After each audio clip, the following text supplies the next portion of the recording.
Good. Let me get my stuff ready to go. Hold on.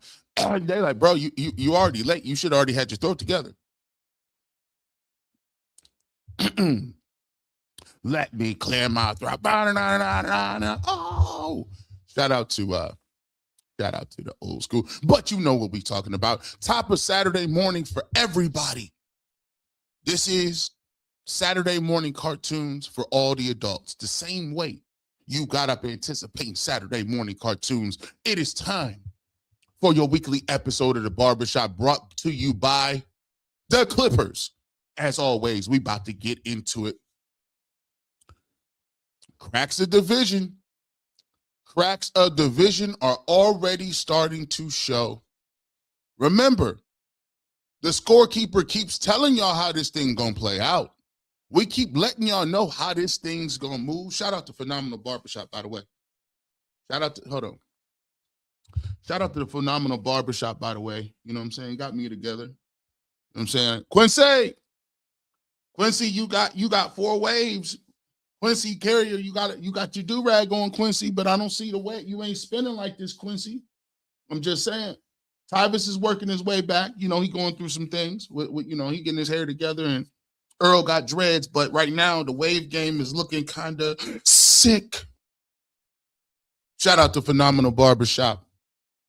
We got some things coming up with them. One of the proud sponsors of the Barbershop. Shout out to them in Lakewood. We will be we got a partnership with them. Shout out to them as well. We got some other things in the work. But before we get at all that,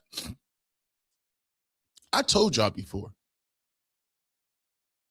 what's going to start to happen is people going to have to choose these sides.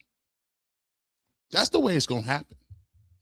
And I've uncovered some very interesting information the last couple of days throughout the week. And I just wanted to pass it along to y'all. You know what I'm saying? I want to pass it along to y'all. But what I got to do first and foremost is set it up.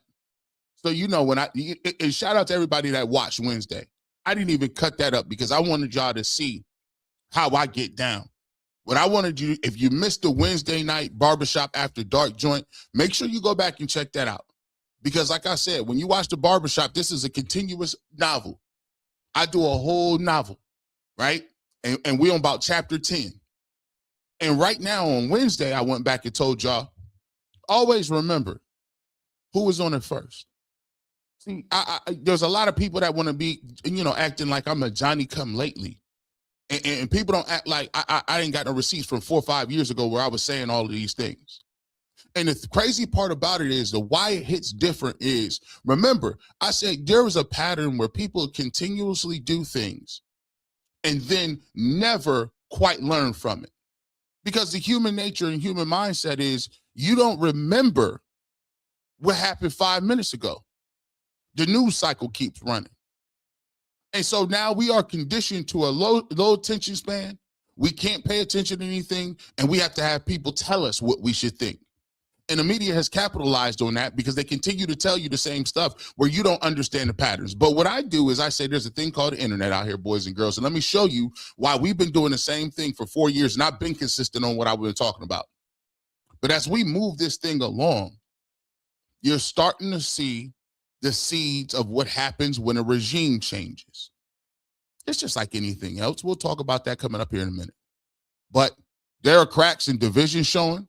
People getting spicy on TV with one another. Mel Kiper, come to the office.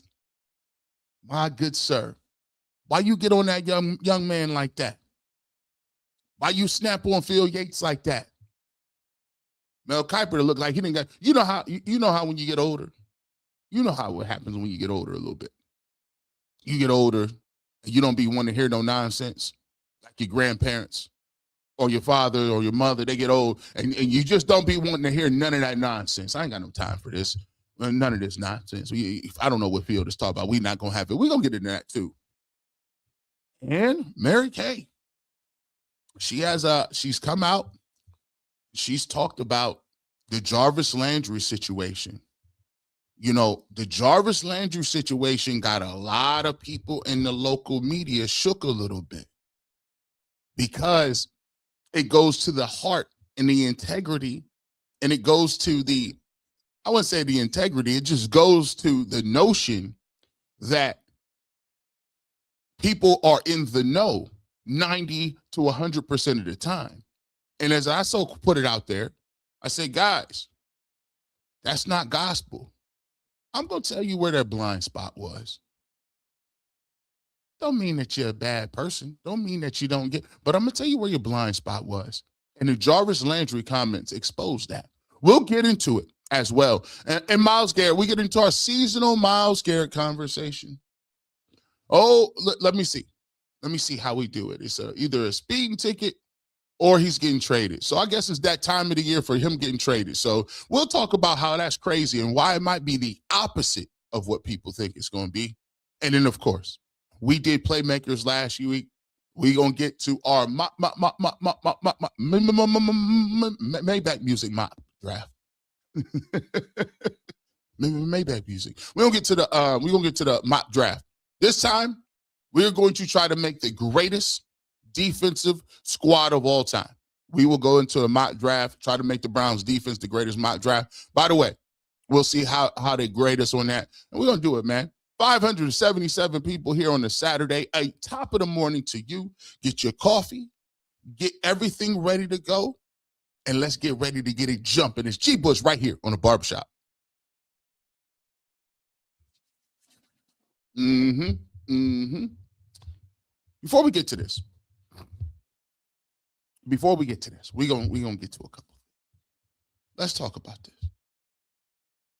We are in the midst of what I like to say is a mini civil war going on. And let me explain this to you guys about why I was thinking about this and what I've been kind of gathering and collecting and hearing. You see, there's a couple of things happening right now with the Cleveland Browns. And a lot of it is surrounding and swirling the biggest fact of there's nobody leaking and saying no information. There's nobody talking because there's no reason for them to talk. And the reason why they're not talking is because the people in the front office, they don't trust the media. The individuals in the front office is not leaking no information to nobody. They're not on it like that. They're not on it like that. And so when they're messing around and they're not secure in what's going on, that insecurity is coming from a place of not having any knowledge. And it's just like when you deal with a small child. When you're a small child, that's why the mother is so important. The child is getting nursed and spoon-fed, right? But it comes a point in time where you got to wean the child off the bottle, right? It comes a point in time where you can't just be picking them up all the time. They're a toddler. They're supposed to be walking and crawling by now. So what do? You got to do? You got to go through them growing pains. You got to say, man, you ain't going to be sucking that pacifier, that binky. That got to go. We're not going to be nursing you. You need to eat regular solid food. You need to be up and walking at a certain point in time because this thing called development. But what happened for such a long time is this. When you used to getting that information firsthand, ooh, that's tough. Because that you essentially getting spoon-fed. When you getting information right from the horse's mouth, when you getting the information directly from the head coach, so you guys can't say that. I can say it. Y'all can't say it. Don't do that. I want you. Don't tell it. You're not supposed to. So when you getting that information, two things happen. You start to develop and say, there's no more information more valid than the coach that's making the decisions. To a certain extent, that's true. But what happens if that coach? What happens if that coach is faulty? What happens if that coach don't give you what he's supposed to give you? Matter of fact, what if the coach got an agenda? And the crazy part about this is every single person glossed over this. They're on record saying it. You might as well stop it. Go back and watch. Ross Tucker said it. He said, I'm a little disappointed in the Browns because of what they were telling me about these quarterbacks. Anthony Lima, I'm upset that they were running around telling us this was what it was. On record, in real life, in video. Albert Breer, same situation. I mean, the Browns were telling anybody that wanted to know. It's not refutable. Don't gaslight. It's there. So they've been told that information. We know where that information came from. But what happens is this. When you get that information, what do you do with it? If you take it as 1000% gospel and don't do any other digging and don't do any other fact finding and don't establish relationships with any other people, guess what starts to happen? You develop blind spots because you're depending on everything that person says. All of it. And if they're wrong, you wrong. If they look crazy, you look crazy. If they just don't, think about it. Do you think, watch this, whoever controls the information controls the power? Why would they give you everything? Huh?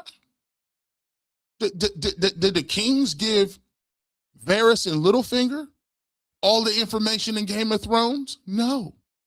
That's why they got to develop secrets and spies and whisperers in the kingdom. Because no one's going to give you the whole playbook. Mistake number one. Always understand and don't take yourself seriously. And always remember, why are they reaching out to me to give me this information? Am I special? No, you're useful for something. So when any time somebody brings up some information and give it to G. Bush, I ask them, what are they gaining from this? That's your number one. We'll get to this. This is one of them. This is one of them. I mean, I keep having one of these, but this is, but Mel Kiper, let's start with the national approach first and then work our way back. Mel Kiper, he looks like he didn't have enough. Mel Kiper, he didn't had enough. Field Yates came out here floating that noise, and you know how they started. You know, they tried to start this the other day. Nope, we're gonna bring that back.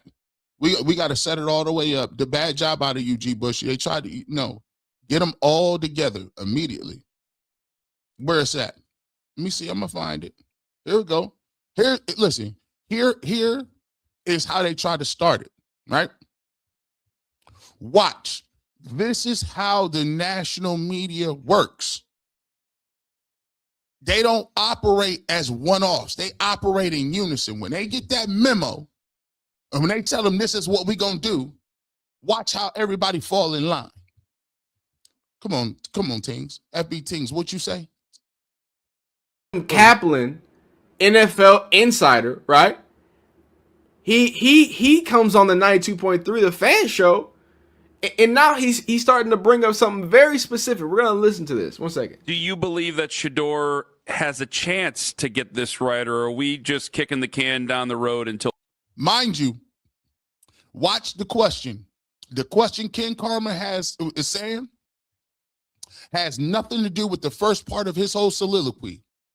His whole first monologue has nothing to do with the question that was asked. Listen to the question and watch the talking points. Always remember, when somebody asks you a question and they spend 15, 25, 30 seconds prefacing something else that nobody was talking about, you know the talking point memos then came out. That email chat is crazy. Watch. 2027.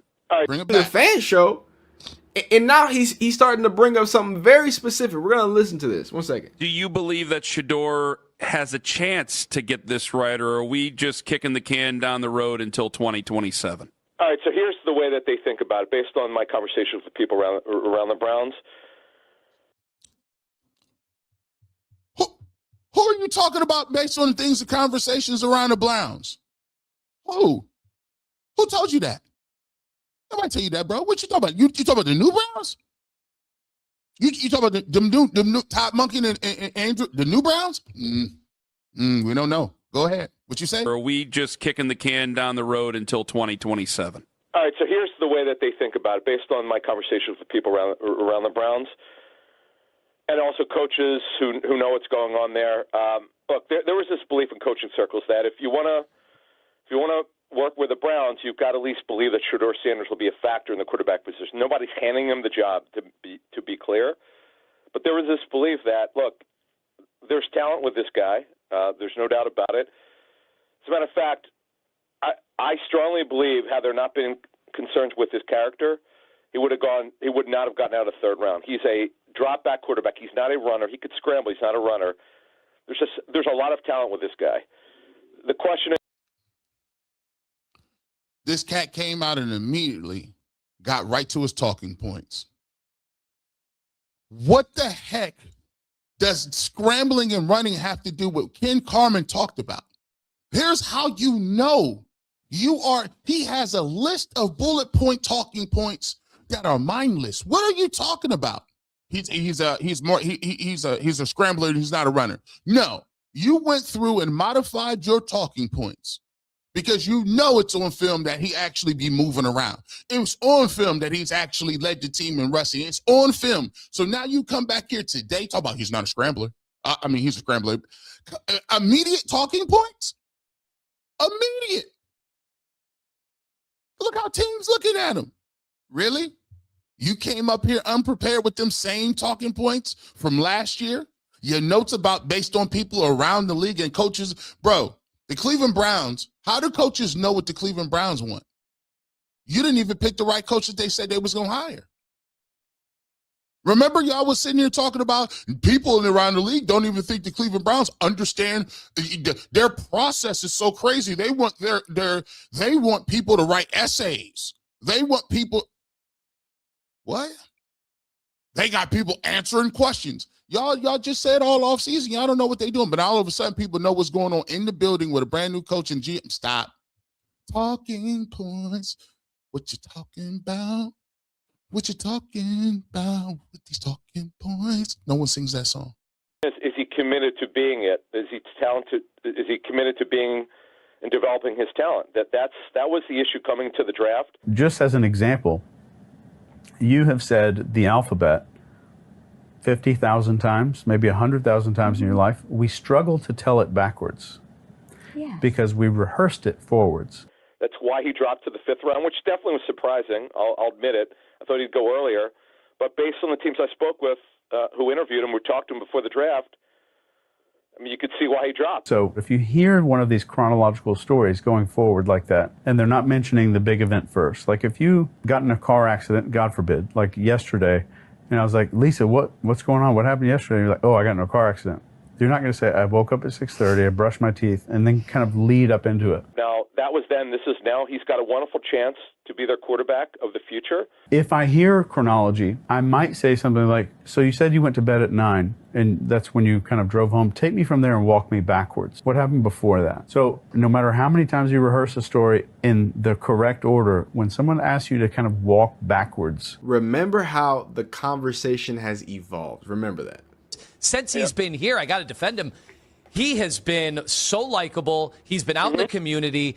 He seems to be a guy putting in all the work from everything we've heard. What were you hearing character-wise? All right, it has nothing to do with off the field. We're not talking about getting in any trouble. We're talking about was he totally committed to being a great quarterback? You really, really struggle. But if I asked you from right now when we sat down on these couches, what happened, and walking backwards to this morning when you woke up, you could do that. Because it actually happened. Because it's real. You watch the tape, again, everything I'd been told that from a talent standpoint should go no further than the third round. There was no conspiracy, folks. It's such complete nonsense. But if we have this chronological thing that's a rehearsed story, that's not true, we really struggle to go backwards for. For people who are plugged in, people who talk, for folks who cover the league, or if you talk to coach. Have you ever heard in a quarterback that has been playing quarterback that is the son of, and I don't even like bringing this up, but the son of an NFL player who's been playing under that NFL, playing quarterback under one of the biggest spotlights ever. He doesn't even have to play quarterback. And I think that's right. That's what it is. That's so good. The way you explained about the ABC as well, I totally get it. Yeah. So you're recalling on your memory, and that's why you can actually say it backwards, because it's memory versus a memorization. Yes. Very good. And we give, and you say make it make sense. Oh, I think we did great sense of it. By the way, this is a body language expert who trains CIA agents. And he's talking about how you spot somebody who's regurgitating talking points. And when you listen to this guy, and how you can pick it up is when you're asking a question, he's giving you a chronological order of everything from the back to the time where Shedeur Sanders fell in the draft. The problem to spot any of these talking points is just like he said. If you said, what happened yesterday, and I knew you got in a car accident yesterday, you would just say, I got in a car accident. You wouldn't say, well, I woke up at 9 o'clock. I had breakfast. I got my clothes on. I went downstairs. I was looking around. It was a nice day. So I decided to put my blue blouse on. Then I walked outside, put my keys in the car, and I decided to. No, that's too much detail and too much chronological order. Why are you doing all that? The main issue is what? What's the main issue? You got in a car accident. Anytime they ask you about Shedeur Sanders, what do they say? They got to go back to the scene of the crime. Well, if you talk to people around the league, let's go back to when he fell in the 5th round. That is a talking point that you've rehearsed over and over and over. And the reason you cannot answer a straight question about Shedeur Sanders is because you don't know anything about it. You see, you haven't watched the tape, you haven't looked at him, and you're going by what someone's telling you. It's a clear-cut rehearsal. And then when you're called on it, you go back to the rebuttal talking points. There's no conspiracy here, people. There's no conspiracy. Well, why are you giggling? Why are you laughing? That was a nervous laugh. Why your voice all high? No. Listen. I'm just telling you, the people that are plugged in around the league, people that are plugged again. You notice how all of them phrase something. The people that are plugged in, that shows you the level of elitism. It shows you the level of elitism that they've believed. They've drank the Kool-Aid for so long that they only believe that a certain few are privileged to get knowledge. It is rehearsed. 265, hit that like button. You reach, I teach. This is why my content is different. You and me are not the same. I bring CIA body language experts on to debunk these haters. All you do is give me EPA. It's levels to this. Levels. Now we set the premise. Let's talk about it a little bit. I just want to show you. This is going to be a good one. This is going to be a nice show today. It's going to be a nice show. So watch as we put our thesis statement back up here. GG free. Mary Kay jumped on the sword too quickly. She has to know it's possible Kevin didn't tell her everything, and she misquote. We can. Hey, G. Bush, this ain't for everybody. It ain't. Hey, it ain't. We breaking it down today, boy. Because let me just tell y'all. But what's going on behind closed doors is they giving everybody an opportunity to play ball. Let me tell you what I be getting tickled sometimes when I know it be hitting like that. I just get tickled. Let me get my Gatorade. You know, I still got. Oh no. I'm double fisting today.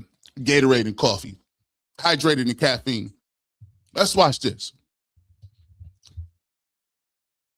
See, it's a new regime. And every regime knows, as with the Game of Thrones, you need some allies in the media. You need some insiders on the squad. So you know what they're doing? They putting feelers out. They throwing feelers. They putting fishing lines out in the water, in the Browns media sphere. And they say, yeah, because they already operating on knowing. They already operating and knowing that Kevin was already telling folks a lot of stuff. And people, they already know what you wrote. They already know where the information was coming from. They already knew. We seen it. But watch this. They saying, we know what was popping. But what we gonna do?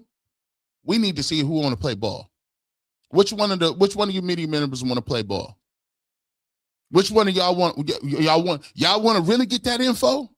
We want to see who's willing to play a little football with us. And that means, hey, come on over here. I'll tell you some stuff. I'll put you on. But you're going to have to start pushing back on some of this stuff. Because right now, everybody seems to be in the midst of, I'm in my feelings because my previous sources is out the building and moving around and I don't know what I'm doing and I can't really even get the information like that. Everybody is in unison. But I'm going to tell you what, some of them going to start defecting. Some of them going to say, hey, I like Kevin, but listen, I need to, because the thing about the media is it's competitive too. Who got the story first? Who's getting the information? Who's getting the bone thrown to them? And right now, the Haslams, Andrew Barry, Todd Monken, they said, listen, we looking for a few good men. We looking for a few good men or women that want to play ball. I told y'all this was going to happen. They're going to make you pick a side. What you see right now is the sides being chosen in real time. You see my arc analogy. Hey, Aretha Barnes. See, this is why we do this. Aretha, and see, we over here, we hold educational seminars. You see what I'm saying? Because what you just said right there, that you observed, folds right into what we're talking about right now. How many of y'all gonna sit here and mourn that Kevin's in Atlanta? Or how many of y'all want to get on the ship? You can sit outside and cry and pout, or you can come inside where it's warm with some blankets. You see how they used to do it in the Navy SEALs, right? I wish I could show it. If I was smart enough, I would understand it. I would have already had it. But when you're trying to be a Navy SEAL, they sleep deprive you. Any military people in here? Any military people in here that can co-sign this? I know, shout out to you and thank you for your service. When you trying to be a Navy SEAL or a Green Beret or something, or one of the Rangers, what they do to you is they sleep deprive you. They get you up in the middle of the night, have you treading water, cold water in that Pacific Ocean.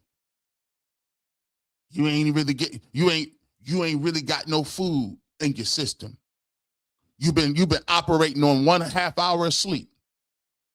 And what they want you to do, they got this bell. Now, shout out to Miss Bell. Shout out to Miss Bell. But they got a bell in the middle, around the center of the barracks. And what you do, hey, you hear them? I'm dropping them. Thank you. They got that bell right in the middle. And you know what they tell you? You might as well go ahead and quit. Go ahead and quit. You can be at home tomorrow. Warm cup of soup. Blankets, you could be right up underneath your old lady. Go ahead and ring the bell and get up out of here. You don't need to be doing all that. Then they send you back out and have you crawling through the sand with all kind of mortars and shotgun rounds going over your head, looking around. Go ahead. Why are you doing this to yourself? You're already in the Navy. You don't need to be a SEAL. You already got the clout.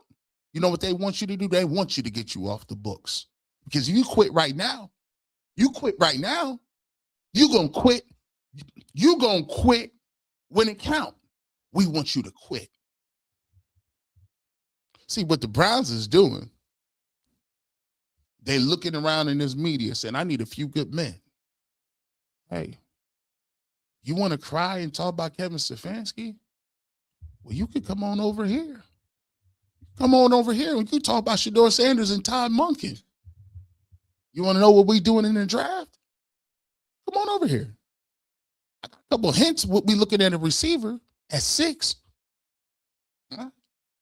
Oh, you still crying about that Stefanski thing? You might not be one of them. Shout out to Tings.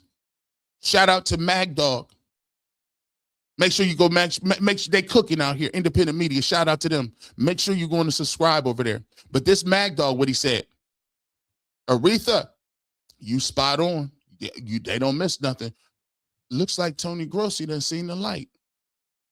You guys still don't believe Shedeur Sanders is QB1, pay close attention to Tony Grossi. Of all people, Tony Grossi has some key things to say about the Browns general manager and owners not even showing up to the pro days.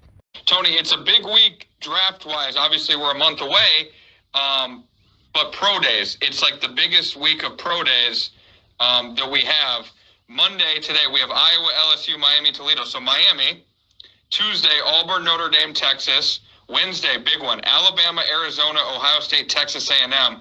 Will we see top-level Browns personnel at any of these? Well, we haven't so far. That's pretty much been established, that they have not, the GM or head coach, or certainly not the owner, have attended any of the pro days, unlike a year ago when they were looking for quarterbacks. We'll see. Alabama and Ohio State on the same day. Okay, if you want to go check out Ty Simpson and Caden Proctor, you weigh that against missing the Ohio State, which is like an all-star team. I don't know. If I were the GM, I'd probably be at the Ohio State pro day. We'll see what they do. That alone tells us everything. Do you see the measured nature in Tony Grossi's demeanor? Do you see it ain't even cartoonish? Before, he used to just be bringing up that Dylan Gabriel stuff. You see what I'm saying? You see, it's just different. It seems like he's measured. Yeah, why you gonna go to Alabama? Why you gonna go to Alabama? You can go to Ohio State. Watch some of these defensive players. I ain't watching no Ty Simpson. It sounds like somebody done said, Tony,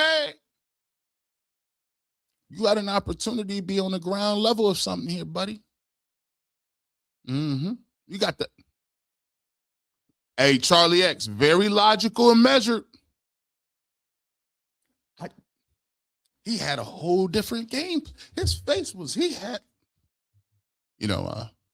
pro day at Alabama, you have to weigh the decisions of, whether or not to go to Alabama to see Ty Simpson. And right now, from all of the information provided to us, it just seems like the Cleveland Browns are not looking at quarterback last year. If you do remember, when they were looking for a quarterback, they were out in Colorado on boots on the ground and a lot of these other places. And this year, it looks like the Cleveland Browns are content and staying where they are and potentially looking at other players to bolster. I said, come on. Out here sounding all polished up. CEO like. Y'all here cooking. Boy, I said, ain't it funny? Ain't it funny? Ain't it funny? Ain't it funny? Boy, this is getting comical. It's getting comical. I wanted to do the Green Beret medic school until I saw the final exam. You right. They be having to drown half of y'all, bro. I don't know what they be. I said, what? I got to drown and I got to drown? You gonna put me at the bottom of the swimming pool with the weighted vest on? No, I'm cool. I'm straight. That's why I tell people don't compare that. There's one thing I will not compare it to. I think it's disrespectful if people talk about 2 days used to be hard for football. It ain't that. It ain't that. It is not that. Hey, y'all got that. Y'all can have that. Y'all the real dudes. You had that. No. G. Bush, I go tackle people for twice a day. I mean, I get it's hot. I told you it was going to happen, didn't I? I told you. Now watch it on the bigger scene. Hey, it's getting kind of hectic. It's getting kind of hectic. It's getting nasty out here. Mel Kiper. Now watch this. Mel Kiper snaps at Phil Yates. Snaps. Watch Mel Kiper snap. Now, I don't know what caused this, but it seems like this cat Mel Kiper today was just not up for it. Because let me tell you something. When you're doing these shows, producers will tell you how we're gonna, hey, this is what we're gonna talk about today. We're gonna get into it. We're gonna talk about the quarterbacks, Ty Simpson, what do you guys are thinking about that? And then you guys usually hash it out. But Mel Kiper came at this man and he snapped on him a little bit. Like, no. I'm tired of it. And he's acting like a guy that knows the truth. He's acting like he knows it was a lie and it was BS. And he's like, I'm not about to have that happening this year again. It's kind of like I was asking myself the other day when the Kaplan stuff came out, why am I so mad about it? Or when Todd McShay tried to run it back a little bit ago during this process. I said, man, why am I angry? Because it's the audacity that you feel like you, to this point, if you still saying them talking points, you asking for it. Because what you saying is either you believe that you are so far above reproach that somehow you the biggest, like you can just say stuff and get away with it. And there's no consequences. So that energy people be having is like, listen, man, I don't care how long you've been doing this. I don't care who you talk to.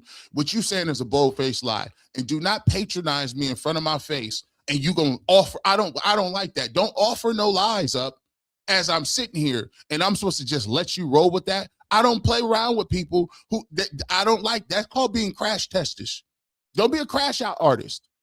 Like, don't be sitting outside and you look upside, it's a bright blue sunny day, and you gonna offer up a lie to me talking about, man, it's thunderstorming right now. No, you either need to go get you some medicine or you need to seek help. But I'm not gonna be around you doing that because I don't play in those alternate realities. Cleveland is shock jock media, capital of the world. Mel Kiper, he putting an end to it. Jets have to be figuring out Ty Simpson. The Steelers have to figure out Ty Simpson. And now certainly Arizona does. They want to try to trade back in and get him. Yeah, the Browns, by the way, need to figure out Ty Simpson as well. The Browns don't have to worry about Ty Simpson. They got a better quarterback than Ty Simpson than Shedeur Sanders. I believe don't go there. I believe the Browns need to figure out Ty Simpson. Dang. He not only, usually how this thing works, run it back. Hey, bring a stack. The Jets have to be figuring out Ty Simpson. The Steelers have to figure out Ty Simpson. And now certainly Arizona does. They want to try to trade back in and get him. Yeah, the Browns, by the way, need to figure out Ty Simpson as well. The Browns don't have to worry about Ty Simpson. They got a better quarterback than Ty Simpson and Shedeur Sanders. I believe Don't go there.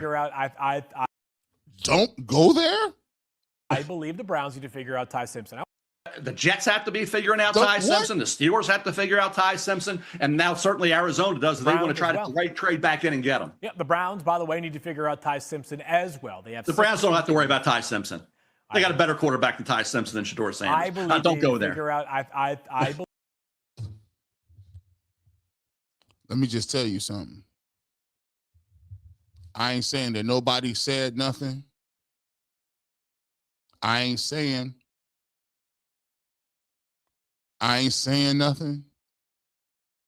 But listen, Mel Kiper sound like a man that doesn't talk to somebody. Mel Kiper said that so with his chest that the Cleveland. I mean, I don't want to. Oh boy. Let me get my words together. From the way he looked and spoke, that just don't come from opinion. When you tell another man, oh, they don't need to worry about no Ty Simpson. Oh, they don't need to worry about no Ty Simpson. They got a better quarterback than that right now. The rest of them teams, but for him as Mel Kiper, who is into the business of hedging, he's been doing draft stuff forever. He's in the business of hedging his bets because guess what? Last year, he was hot when he went to the 5th round. Man, it sounds like somebody done threw him a bone. It sounds like somebody done threw him a bone. Hey, Mel, let me come talk to you real quick. I can't really tell you where we're leaning. But when it comes to quarterback, we cool on that. We might get something a little later on, but that Ty Simpson stuff, just so you know. I said, oh, because guess what? Mel ain't never did that with Todd McShay. Mel ain't never done that with nobody else. He ain't never said, stop that nonsense. Bro, he didn't even get that man the professional courtesy to just say, this is what I believe. He looked like he was trying to tell him, I'm trying to save you. So you stop mentioning the Browns. You might want to stick with the Jets and the teams I told you to stick with. You don't catch me blinking?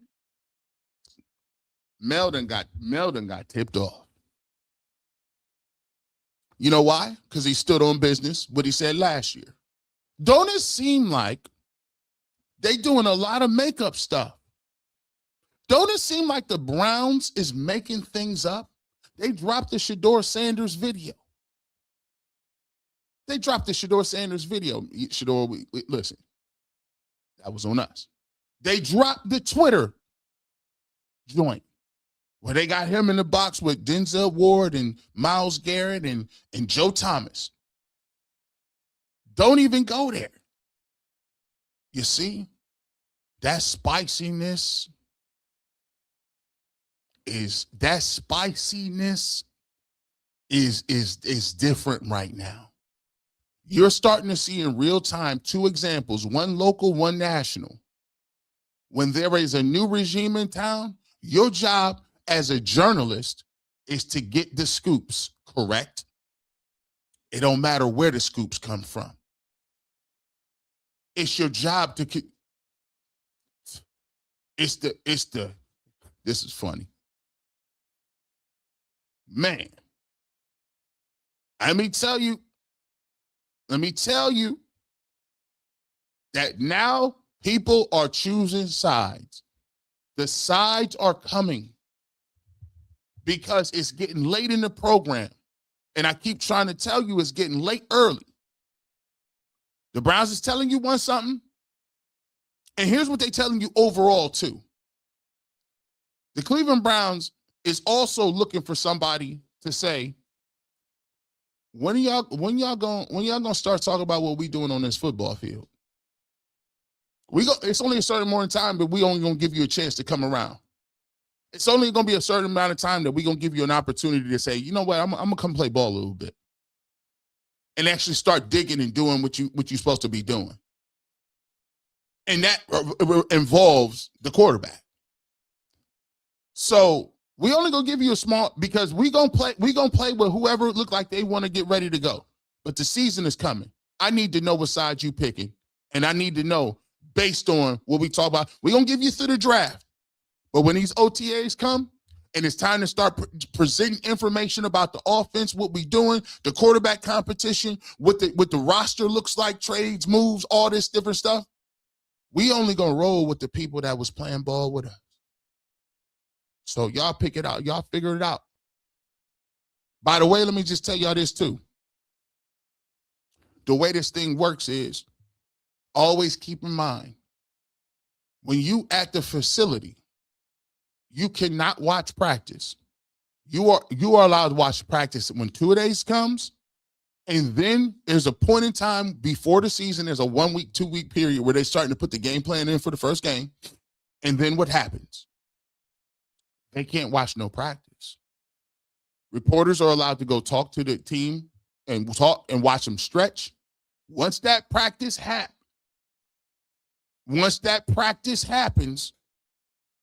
they don't see nothing. That was the old policy. Remember what I just said. That's the old policy. Now, who knows what the policy will be moving forward? Maybe Todd Monken will let them watch practice.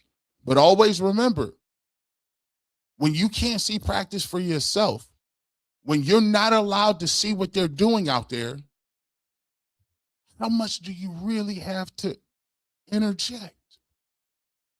You're not seeing the reps. That's why I just got upset. I just kind of had to throw this out there. How do you know who's improving? You haven't seen them practice since August, just like me. Oh, you going by what they're telling you, or who's telling you?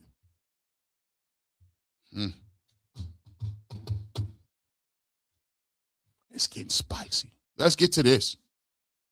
Now you see that the cracks is developing. You also, one of the biggest stories that was developing this offseason has been one Jarvis Landry. Media is in shock because Jarvis Landry is essentially what people would call in the industry, that if you was doing regular print journalism, he's a whistleblower. Now, let me hold on. Let me hold on. Hold on.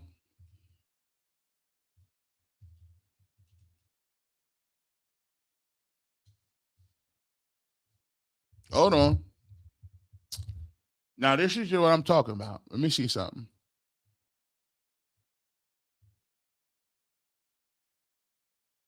Okay. Let's see. Hold on. This is gonna be good.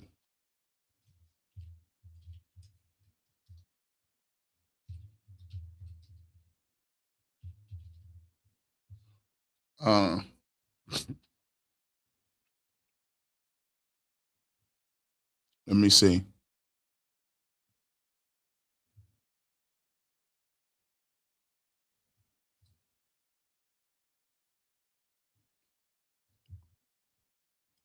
All right. Let me see.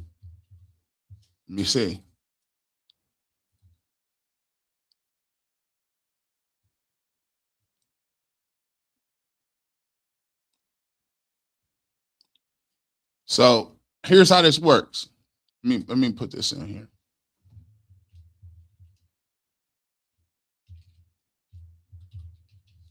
So, yeah, we're gonna get in the weeds a little bit. This is what I like to do. I like to be educational about it. Y'all thank you for bearing with me. Right? Let me take this down. Let me here we go. So this is a summary of what a whistleblower is. So whistleblowers are people that point out things, give you inside information about either corruption or things that go on an organization. And they come out and they tell their part. So this is what AI has told us we should take in mind when it comes to a whistleblower. So journalists should approach whistleblowers' claims with a critical yet open mindset. While whistleblowers often provide vital information about wrongdoing, their motivations and the accuracy of their claims must be carefully assessed. Verification is key. Journalists should corroborate the information provided by whistleblowers through independent sources or documents. This helps ensure credibility of the claims being made. So here's what I would say. I would say, and this is my commentary on the whole situation. This has nothing, let me throw this out here. This has nothing per se to do with Mary Kay or Jarvis Landry or any other independent journalist. This has to do with G. Bush approaching the overall way that we go about covering these stories, talking about it in the ins and outs of it. So, as you can see, we just doing it. This is educational purposes. What we're trying to show you where we went wrong in this case, so we can break it down over here. So this verification is key. So you need some other stuff to corroborate it, right? So if Jarvis Landry said this, okay, Jarvis Landry said it, and I wanted to get down to the truth, I would go speak to people who played on the same team as Jarvis, same locker room, same receiving room, same. Yeah, that's very easy to do. You can get down to the nitty gritty of that, right? Probably sure you can figure out if he say gave us the play call, and we can figure it out, right? Understanding motivations. Whistleblowers may have various motivations, including personal grievances or genuine desire to expose wrongdoing. Understanding these motivations can help journalists evaluate the reliability of the information. Well, let's bring this into key point and key focus, because we're going to play it, and then we're going to come back to this. Remind these things, right? Legal considerations. Journalists must be aware of the legal implications of reporting on a whistleblower disclosures, especially if information is sensitive information is involved. Protecting the identity of the whistleblower is crucial to avoid potential legal. In this case, that doesn't matter, and we ain't talking about nothing. We just talk about what happened with play calling. But in this case, Jarvis Landry puts his name on it. He comes out and says, "I said it," which is crazy because he's a team leader. He was one of the team leaders on that team. He's been reputable for years. He does not. He ain't talking out of turn and speaking nowhere. And he was in the locker room. He put his name and face to it. That's hard to refute. It's hard. That's tough. Ethical responsibility, maintaining confidentiality and respecting whistleblower safety. That's the part. The legal considerations and the ethical responsibility is out the window because he put his name to it. He said, "I seen it. I know for 100%. We'll come back to this. Remember these. I'll show you the videos that back up what I'm saying. Let's go. 2-time coach of the year. Maybe he got it because he was coaching the Cleveland Browns. His first year he came in. Yeah. We made some noise. Yeah. Obviously, the years before we hadn't had no success at all. So now watch this. He says he came in, we made some noise. Before we got there, we didn't have no success. So he's giving him his flowers for turning it around. He's saying we was garbage before we got here. He just keeping it cool. Like, you know what I'm saying? It is what it is. You know, it was. I do think it was fitting and well deserved. I know when I was there for 100%. He said it was fitting and well deserved. So he's giving him credit for his coach of the year. He's saying, all right, I give him. We turned it around. Now watch where he goes next. I know when I was there for 100% fact, when we were struggling as an offense, I know Kevin Stefanski himself gave up play calling to AVP.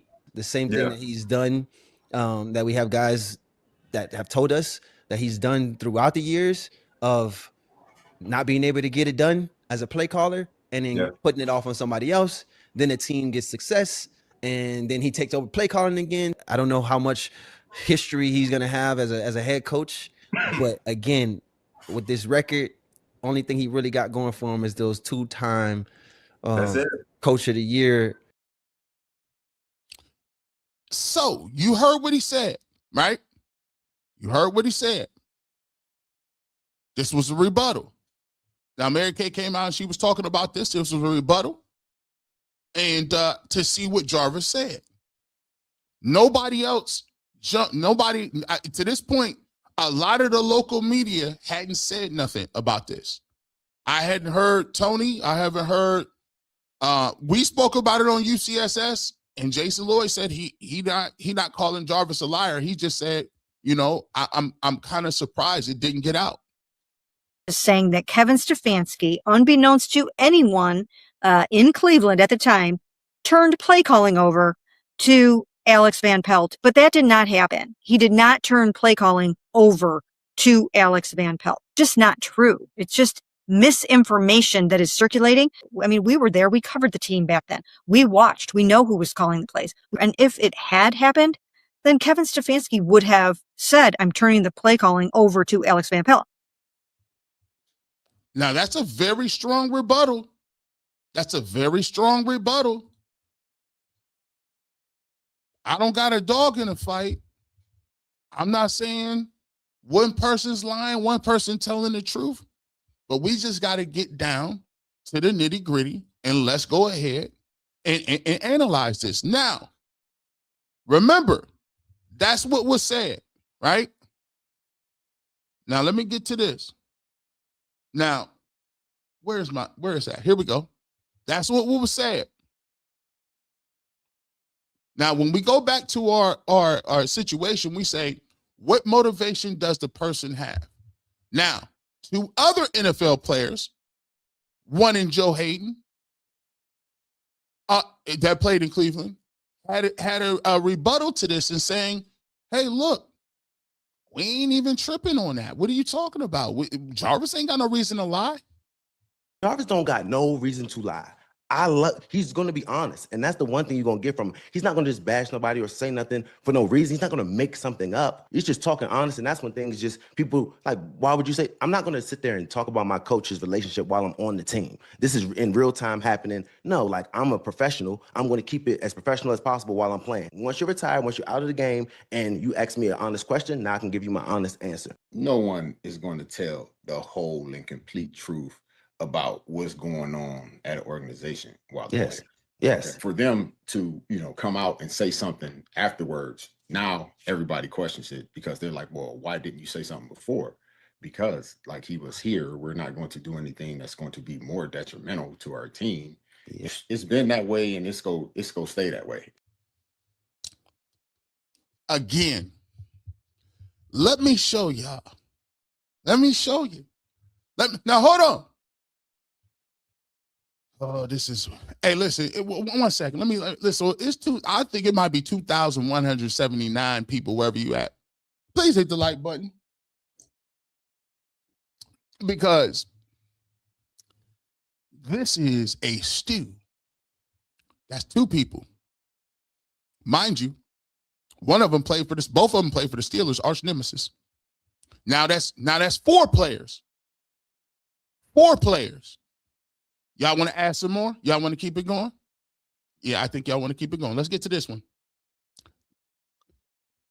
Now, think about this way. You got Cleveland Browns Ring of Fame people talking about it now. Just said at the top. I told Stefanski that my problem with Stefanski was the hierarchy. As for players, men need to be led. Football is the biggest team sport. I always felt like Stefanski was a pushover. I need to be in my team issued gear for walkthrough. Not in thong flip flops. I went out there for alumni. You don't remember alumni? Or nothing. Or nothing. They was out there, young guys, in thong flip flops. And they called their coach, Kevin.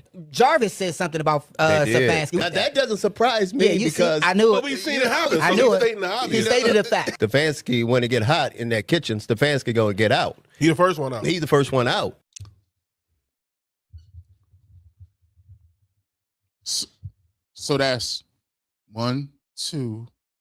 That's Phil Taylor, first round pick of the Cleveland Browns. That's Hanford Dixon, who created the dog pound. Let me hold on. Bring it back. Rewind that. That's Hanford Dixon on the far right. He created the dog pound. It can't get no more dog pound credible than him.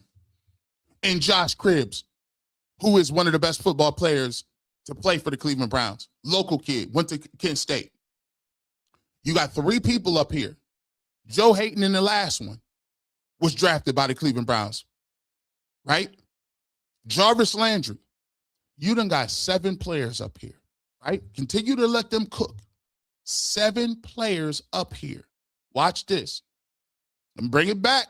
No, you're going to have to do this again. What did he say? No, I'm not even going to stop him. The culture is set at the top. I told Stefanski that. My problem with Stefanski was the hierarchy. As for players, men need to be led.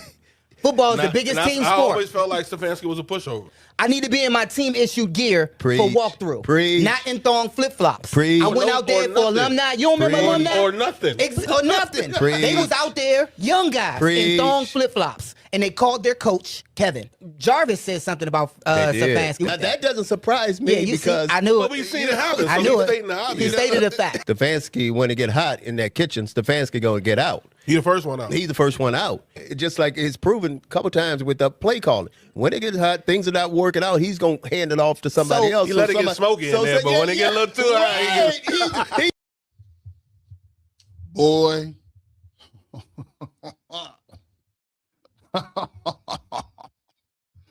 Oh my God. This is very problematic.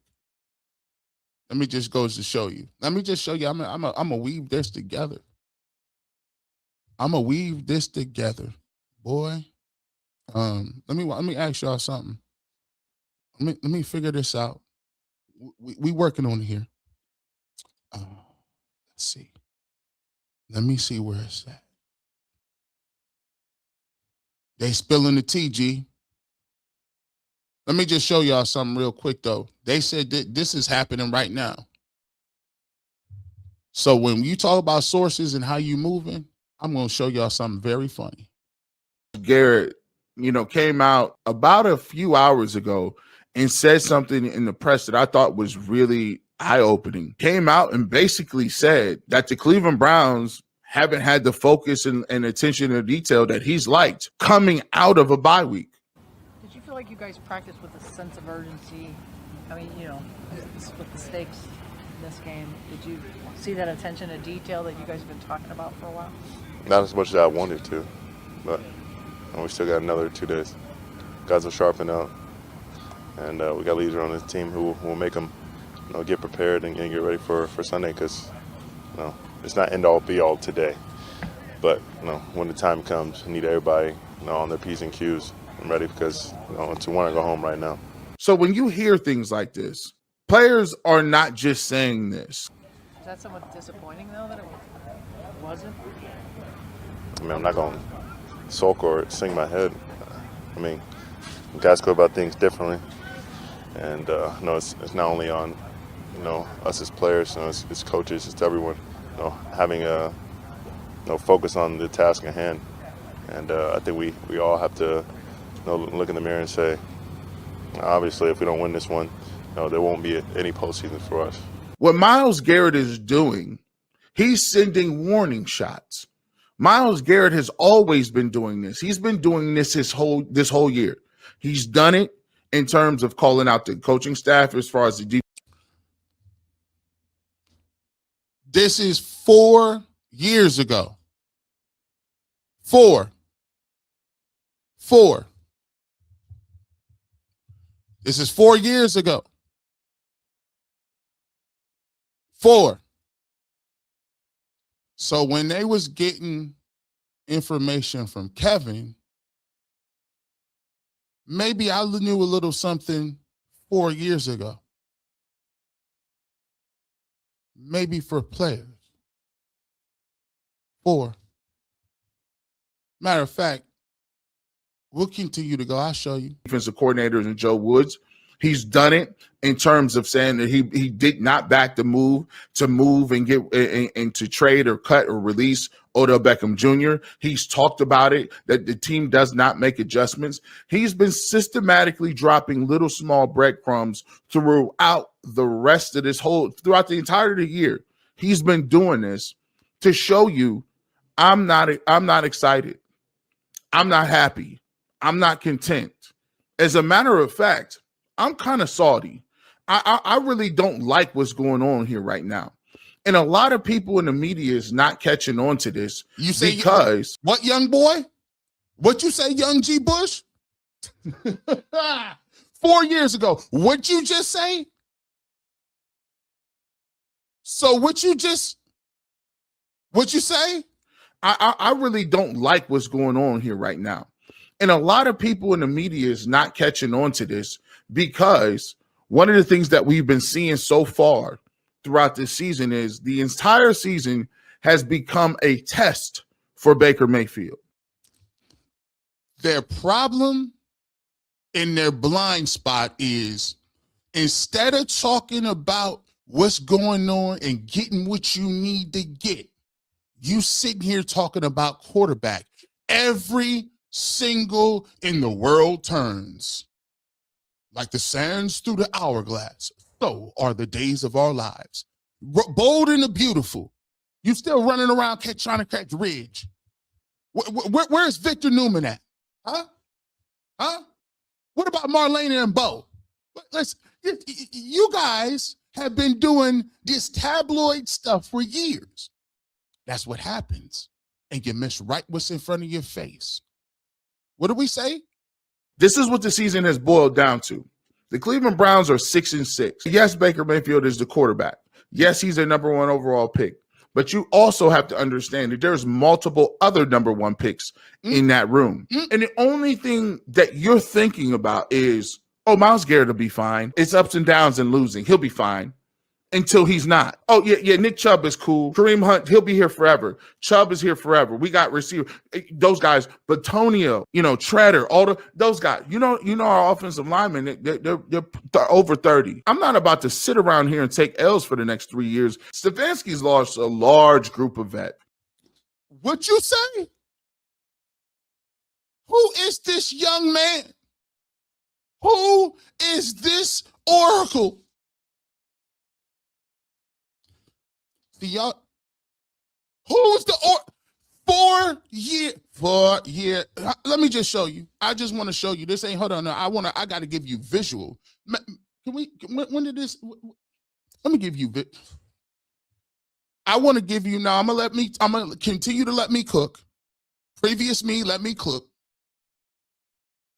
Because there's no way that somebody should be saying this off a bye week. This is like you've been gone. Stefanski has lost a large group of vets.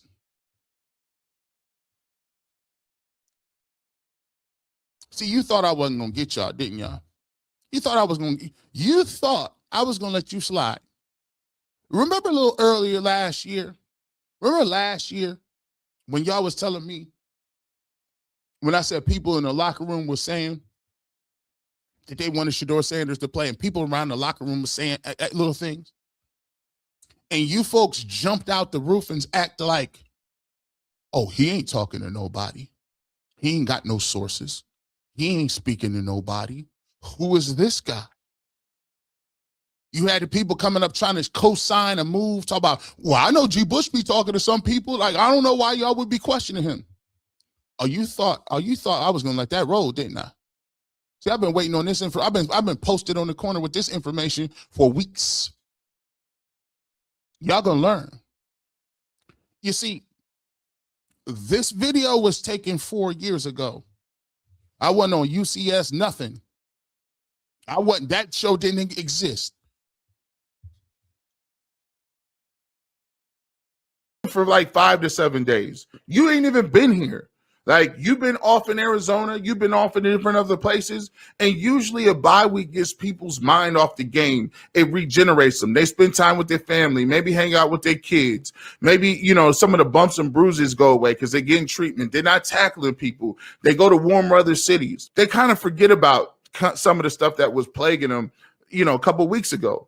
Now, all of a sudden, guess what? You come right back and be like, yeah, man, I don't like to focus these last couple days. You like, well, what the heck was y'all doing? Why wouldn't you not be focused? And that just goes to show you that's not a knock about the players. When you say they're not focused, the general gets you focused. The general motivates you. The general, the leader of men, is the person he deals with the emotional aspects of the game. When you're talking about the great generals, when you're talking about Hannibal, when you talk about Caesar, when you talk about Patton, when you talk about some of the great, even Pompey, he was a great general. When you talk about Alexander the Great, when you talk about some of the great generals, they not only knew X's and O's, they were not only great tacticians in the field of battle, they were not only great strategists. They not only could make adjustments on the fly under life and death circumstances. Let me move my flank over here.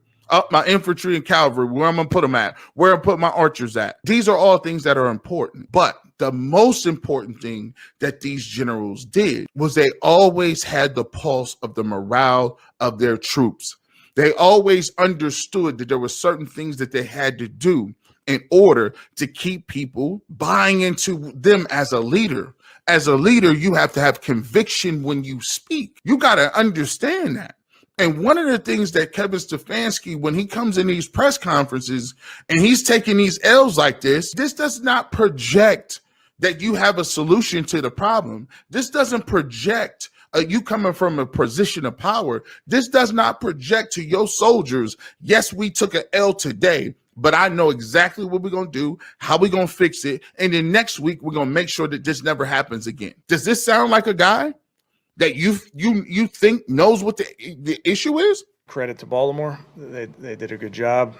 They got, they beat us, and then we got to get to this bye week and fix some things, get healthy, unplug for a minute, and then we got Baltimore again in a stretch run. Does that sound like a general that understands why his team, why his soldiers are taking L's on a weekly basis? Yeah, it's frustrating.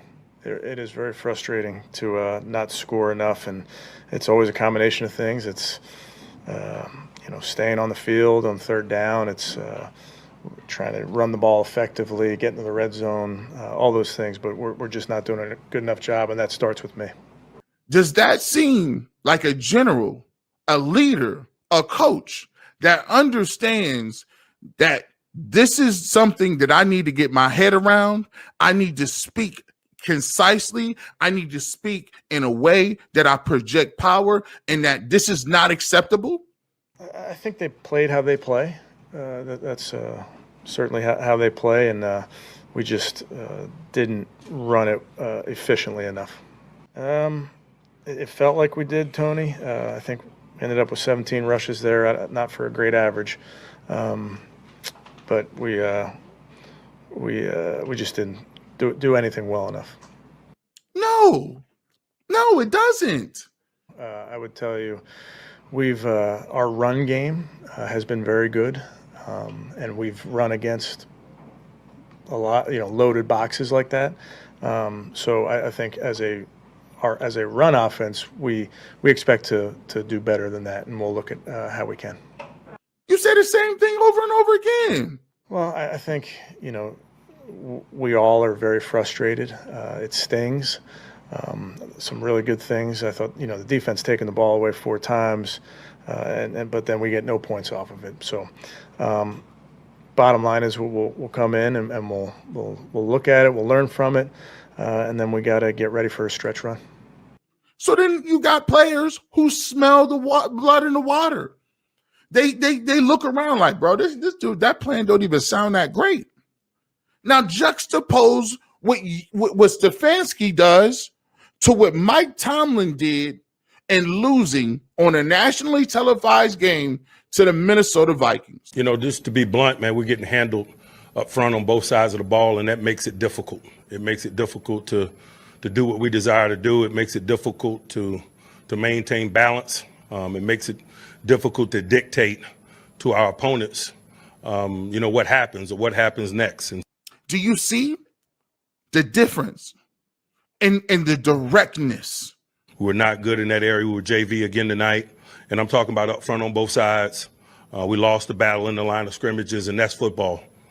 We make no excuse.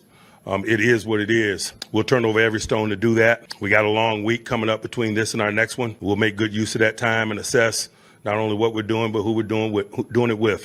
In which he's talking to people. Do you see that? Do you see that? You know, we stayed in the fight, but you know, they're up 29 damn points at halftime. So, you know, I'm not going to make it more complex than what it is. Football is a complex yet simple game. You got to whoop blocks, you got to make tackles, you got to sustain blocks. You got to make sure your power is falling in the right direction. We're not doing those things. We're not doing those things nearly consistently enough to hang our hat and find the type of footing to have consistency in performance. To be a general, you must have conviction, and you must convey conviction when you speak in a win or a loss. Man, we're not whooping enough tail, you know. We're not striking enough. We're not making the power fall the right direction enough. And so I'd be remiss. I'd be doing that group a disservice if I didn't look at all options. In that loss, listen to the way Mike Tomlin talks about it. A coach hadn't made a play, sustained a block, made a tackle, and I know I hadn't in a long time. Listen to the way he never wavers. He says it's not good enough, and he calls names. We will not be bashful about turning the stones over. And he calls names. You got to. Sometimes people thinking like, oh, you can't call people out. You can't call people out in the media. That's a bad thing. You guys must not be understanding the great generals and the great motivators in the history of this world. Bring that back, T-Boy. Where we at? We back. Let me tell you this. As you can see, why am I small? Oh no, stop playing around, bro. Nope. Did you just disappear? Where we at? Hold on. Here we go. Boom. Shout out. Listen. Like it's kind of crazy because what I want to show y'all is, you know, I was gonna catch y'all, right? You know I'm gonna catch y'all, right? Let me get my stuff. Huh? Let me take this down. You see what that say, right? That excerpt was from Frustrating is Setting In from Myles Garrett. Is Kevin Stefanski losing the locker room? This 4 years ago. This 4 years ago, bro. See, the problem is people started to take, remember, it all boils down, it goes back into one. Remember what I told you? When you getting spoon-fed, you develop blind spots. Because if people would have been talking to Jarvis or Josh Cribbs or Phil Taylor or Hanford Dixon or Joe Hayden or James Harrison or Leonard Fournette, you would have been able to run that by them and be like, well, let me juxtapose what they saying based on what other things is saying, right? And when you talk about this, remember, I told you we was going to go back to it. You should approach whistleblower claims with a critical yet open mindset. Critical, but open. They provide vital information about wrongdoing. The motivations and the accuracy of the claims must be carefully assessed. Journalists should corroborate the information provided by whistleblowers through independent sources and documents. Go talk to some people that was with Jarvis. Right? Whistleblowers may have various motivations, including personal grievances or genuine desire to expose wrongdoing. Understanding these motivations can help journalists evaluate the reliability. Joe Hayden said it. He said, why would Jarvis lie? And the motivations for players are nobody's going to, if you're still trying to play football, nobody's going to come back and say anything against the coach and then not have an opportunity to get a job. That's just not going to happen. They eloquently pointed that out. Right? I keep telling them like this. I keep letting them know. When you break it down and you see it, this is 4 years ago. So for all of the haters that ask me, well, what does he know? What does he know? Oh, because I wear fancy clothes and I like to joke around a little bit. I don't really like to say this, but your boy was plugged in weeks ago. But one hand don't tell the other hand what they doing. Real G's move in silence. We move in silence. I ain't got to tell you everybody I talk to, but the receipts do not lie. You think, mind you, this is in the midst of the Browns playing well. You see how long, see, the problem that we have here is this. We're going to bring it back and bring it all back in full circle. Here's the problem, and I talked about this when I had a conversation before. Is saying that Kevin Stefanski, unbeknownst to anyone in Cleveland at the time, turned play calling over to Alex Van Pelt, but that did not happen. He did not turn play calling over to Alex Van Pelt. Just not true. It's just misinformation that is circulating. I mean, we were there. We covered the team back then. We watched. We know who was calling the plays. And if it had happened, then Kevin Stefanski would have said, I'm turning the play calling over to Alex Van Pelt. Here's the only problem I got with it.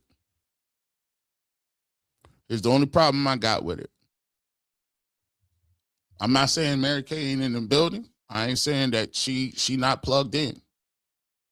All I'm saying is, and this is the thing I said before, I had a conversation with Tyvis. We was talking. I had a conversation with everybody. I had a conversation on UCSS. So anything that I'm saying is not, anything that I am saying right now is verifiable that I said that I don't say in public. I said the problem with that premise is this. The last part of what you said was if it would have happened, then Kevin Stefanski would have told us. Why do you think that? Why do you take the next leap of faith to say that he's going to tell you everything that happens inside the organization? We know that not to be true. As a matter of fact, nobody tells the whole 1,000% true. Why would he give the media everything? Believe half of what you see and none of what you hear is what I grew up on. Like, you place a large amount of faith in people telling you things when you should say, okay, Kevin Stefanski is telling me things, right? Why? What does Kevin get out of it? What's in it for him and what's in it for me? And how much of what I just got can I really parse with? That's the part I sat up there and I talked to Jason about it. I said, listen, man. No, actually, he wasn't there. It was Bull. I said, Bull. He's like, are you saying Jason is lying? I said, no. I said, do I believe that people told him? Yeah. But the problem is when you go and you believe everything without doing any other digging around it from independent sources, from anybody that gives you some information, there's another side of it. And here's the thing that I would have. Instead of me doing that, I would have did this. I would have wanted to go have a conversation with Jarvis Landry. Because one of the things that's very hard to refute is Jarvis Landry is in the meeting room. Jarvis Landry is with them coaches when you ain't. They with the coaches during practice when you not. They are there when the game plan is put in a week. They are there with the players. The players know. The problem, and this goes to the heart of what we are talking about. Zone in. Zone in. I need everybody to come, bring it closer. This is a larger theme that I've been talking about since day one.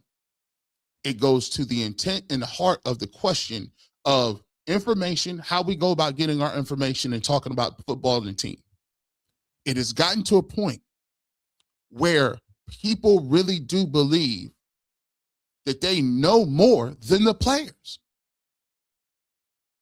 They believe that they are more plugged in than the players that are playing. How? How could you be more plugged in to the person that the attraction is based on?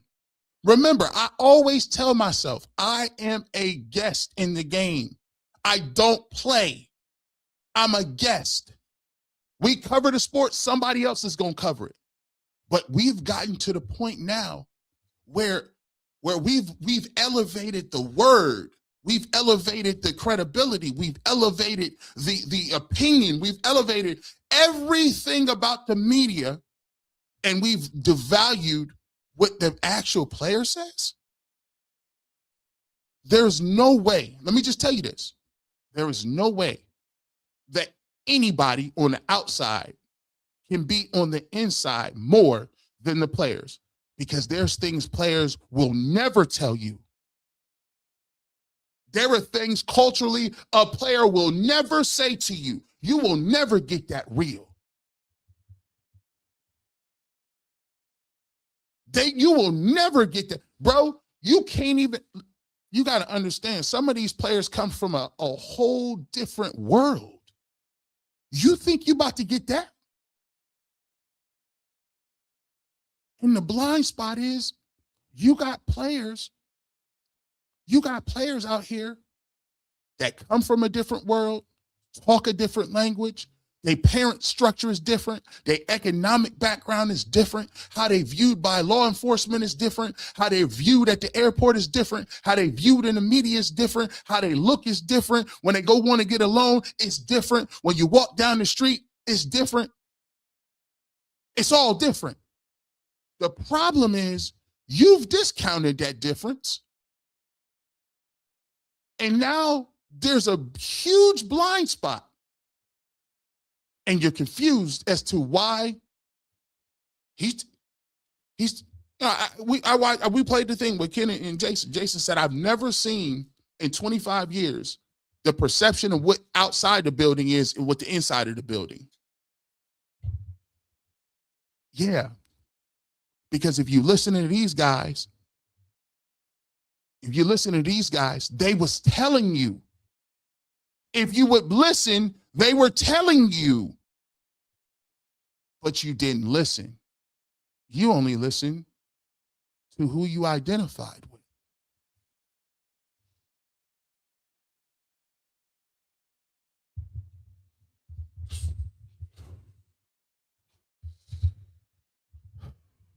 They told you right here they ain't never gonna tell you because they don't trust what you're gonna tell them because they told you. Jarvis don't got no reason to lie. He's going to be honest. And that's the one thing you're going to get from him. He's not going to just bash nobody or say nothing for no reason. He's not going to make something up. He's just talking honest. And that's when things just, people like, why would you say, I'm not going to sit there and talk about my coach's relationship while I'm on the team. This is in real time happening. No, like I'm a professional. I'm going to keep it as professional as possible while I'm playing. Once you're retired, once you're out of the game and you ask me an honest question, now I can give you my honest answer. No one is going to tell the whole and complete truth about what's going on at an organization while they're Yes. Yes. Okay. For them to, come out and say something afterwards, now everybody questions it because they're like, well, why didn't you say something before? Because like he was here, we're not going to do anything that's going to be more detrimental to our team. Yeah. It's been that way and it's going to stay that way. Yeah, because we in a sport of football. We in a sport of football where you can get cut, traded, and not picked up for doing everything, including kneeling. Oh, see, this is.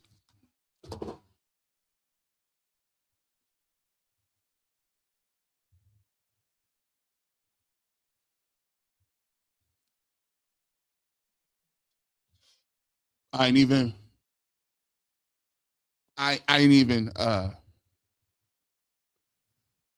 Whew, I didn't mean to go that route. I didn't even mean to get. They done got folks up out of here. They got folks up out of here for kneeling. And you talk about why didn't they say that before? What? Huh? Why you think I'm on the internet? I talk too much truth. They ain't give you, hey, they ain't giving you no job. You think they about to open the airwaves up for this? For this? Can you imagine how this go over on national airwaves? This man didn't said it, didn't he? Talk about why he didn't say it. The same reason Odell Beckham Jr. ain't here. Same reason they cut Nick Chubb when he wasn't good enough no more. Nick Chubb is great. Yeah, you get him up out of here. You know how this game works. The same reason Brian Flores ain't got no job right now, and he done told him that they told. And then you wonder why. Ain't nobody talking to y'all. You think these two fellas with sunglasses on and they ain't telling you nothing. Huh? You think that's the first time these is Browns people? Listen, you think that they ain't been talking like this before? Said at the top. I told Stefanski that my problem with Stefanski was the hierarchy. As for players, men need to be led. Football is the biggest team sport. I always felt like Stefanski was a pushover.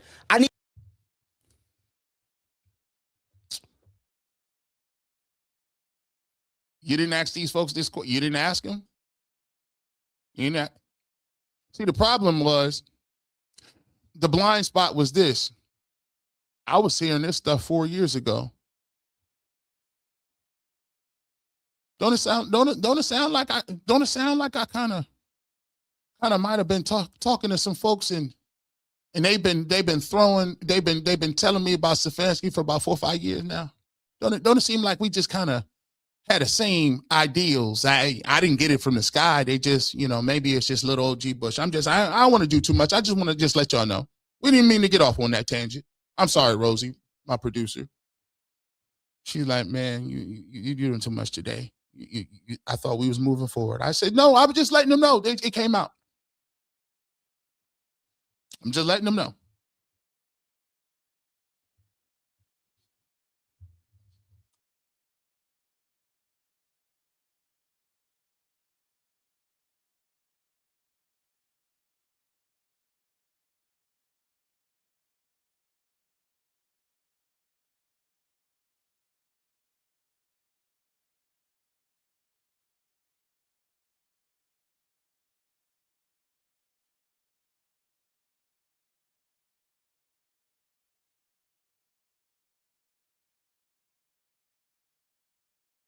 Yeah, we working with this. So as we talk through this, let me put this up. Let me just throw this up real quick, a little disclaimer. As we talk through this, I'm changing out my battery right now.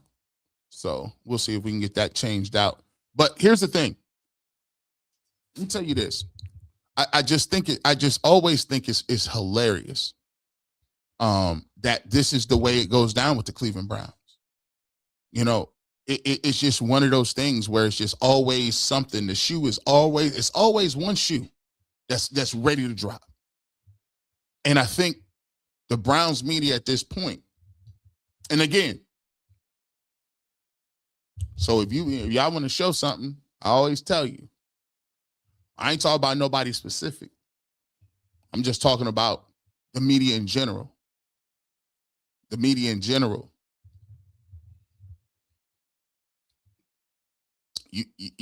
I didn't say it. Like Josh Cribbs and Hanford Dixon is the OGs of the dog pound. You can't see, that's the thing. You can't discredit everybody. It's Josh. What are you talking? These folks is, first of all, they rich. They already got the clout. You know what I'm saying?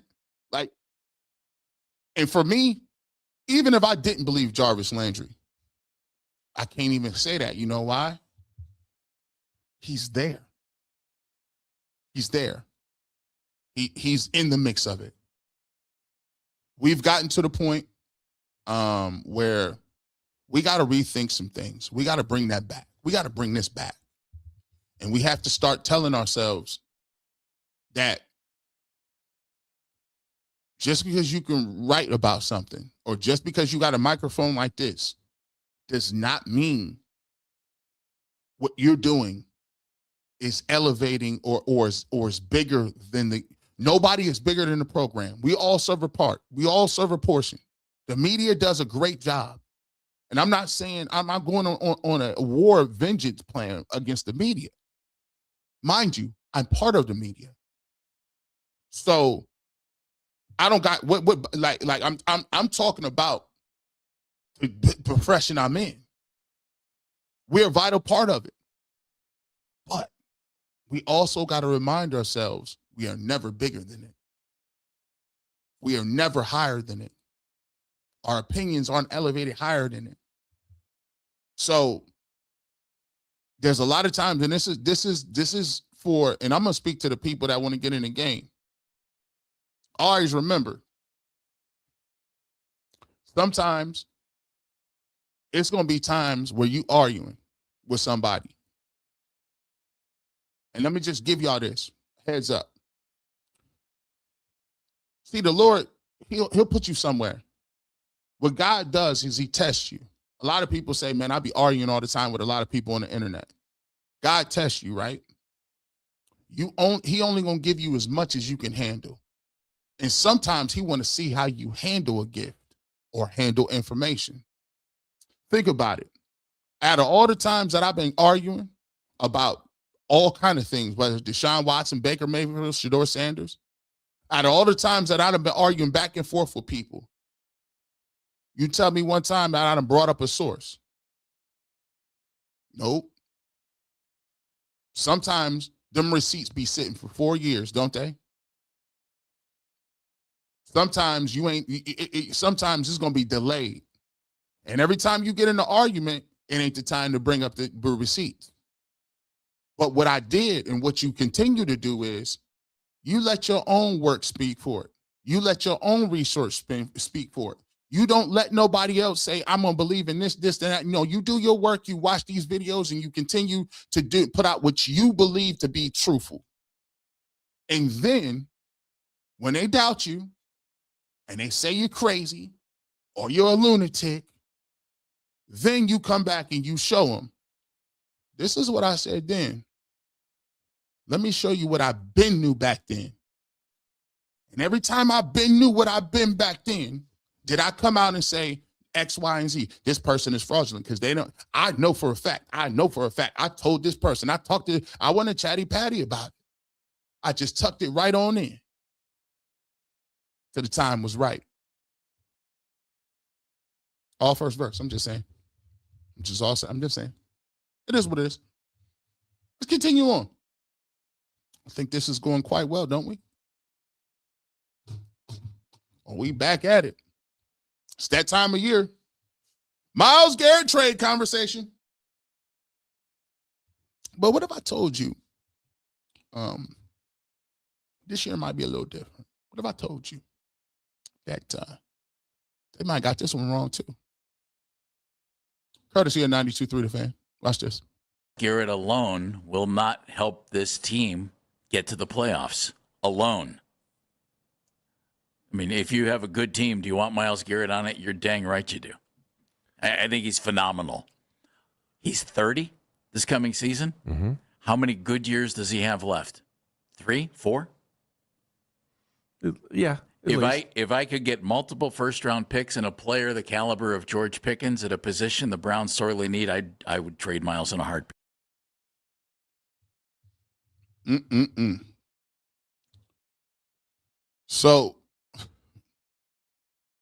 So, yeah.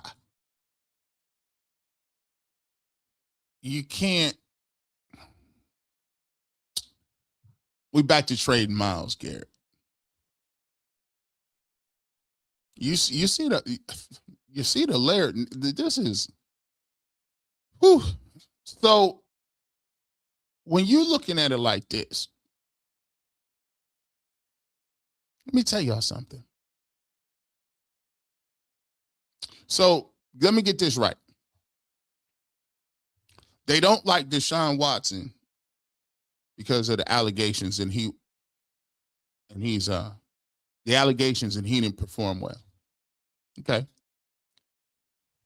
They didn't like Odell Beckham Jr. because he wasn't from here and he wore a watch on the field, and he was a global superstar. Never got into arguments. By the way, they didn't like Odell Beckham Jr. He never did an interview with him. Let's continue on. They liked Nick Chubb until he got hurt, and then they traded him, didn't even talk to him. They thought Baker was cool, and then they traded Baker. Some people here still like Baker. But, hey. You got Myles Garrett. He's the greatest defensive player, arguably the best player of a generation besides Jim Brown. He broke the all-time sack record, one of the holy grails, in terms of one of the biggest records ever. He's your number one pick. We tanked for 3 years to get him. We went 1-31.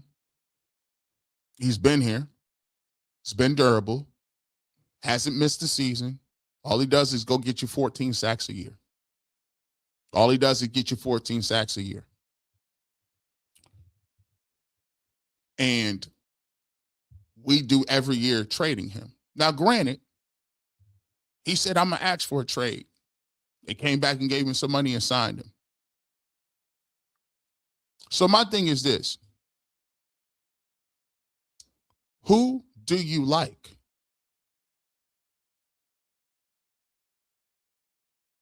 Come on down and sit on the couch. We're going to do a little psychology.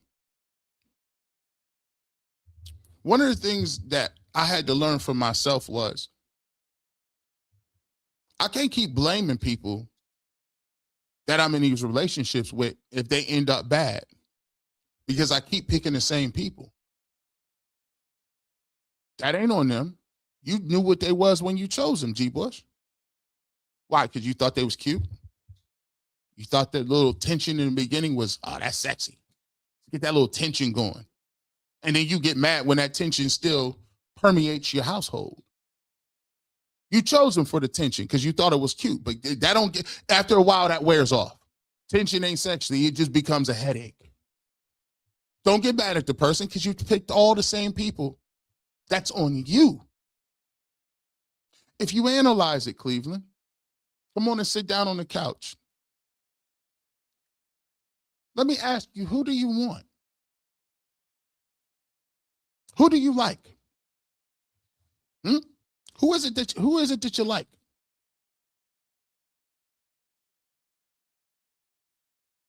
Who is it that you want? Let's talk about what the national media is getting to too. Maybe they're moving money around to create cap space so they can go after a big fish via trade.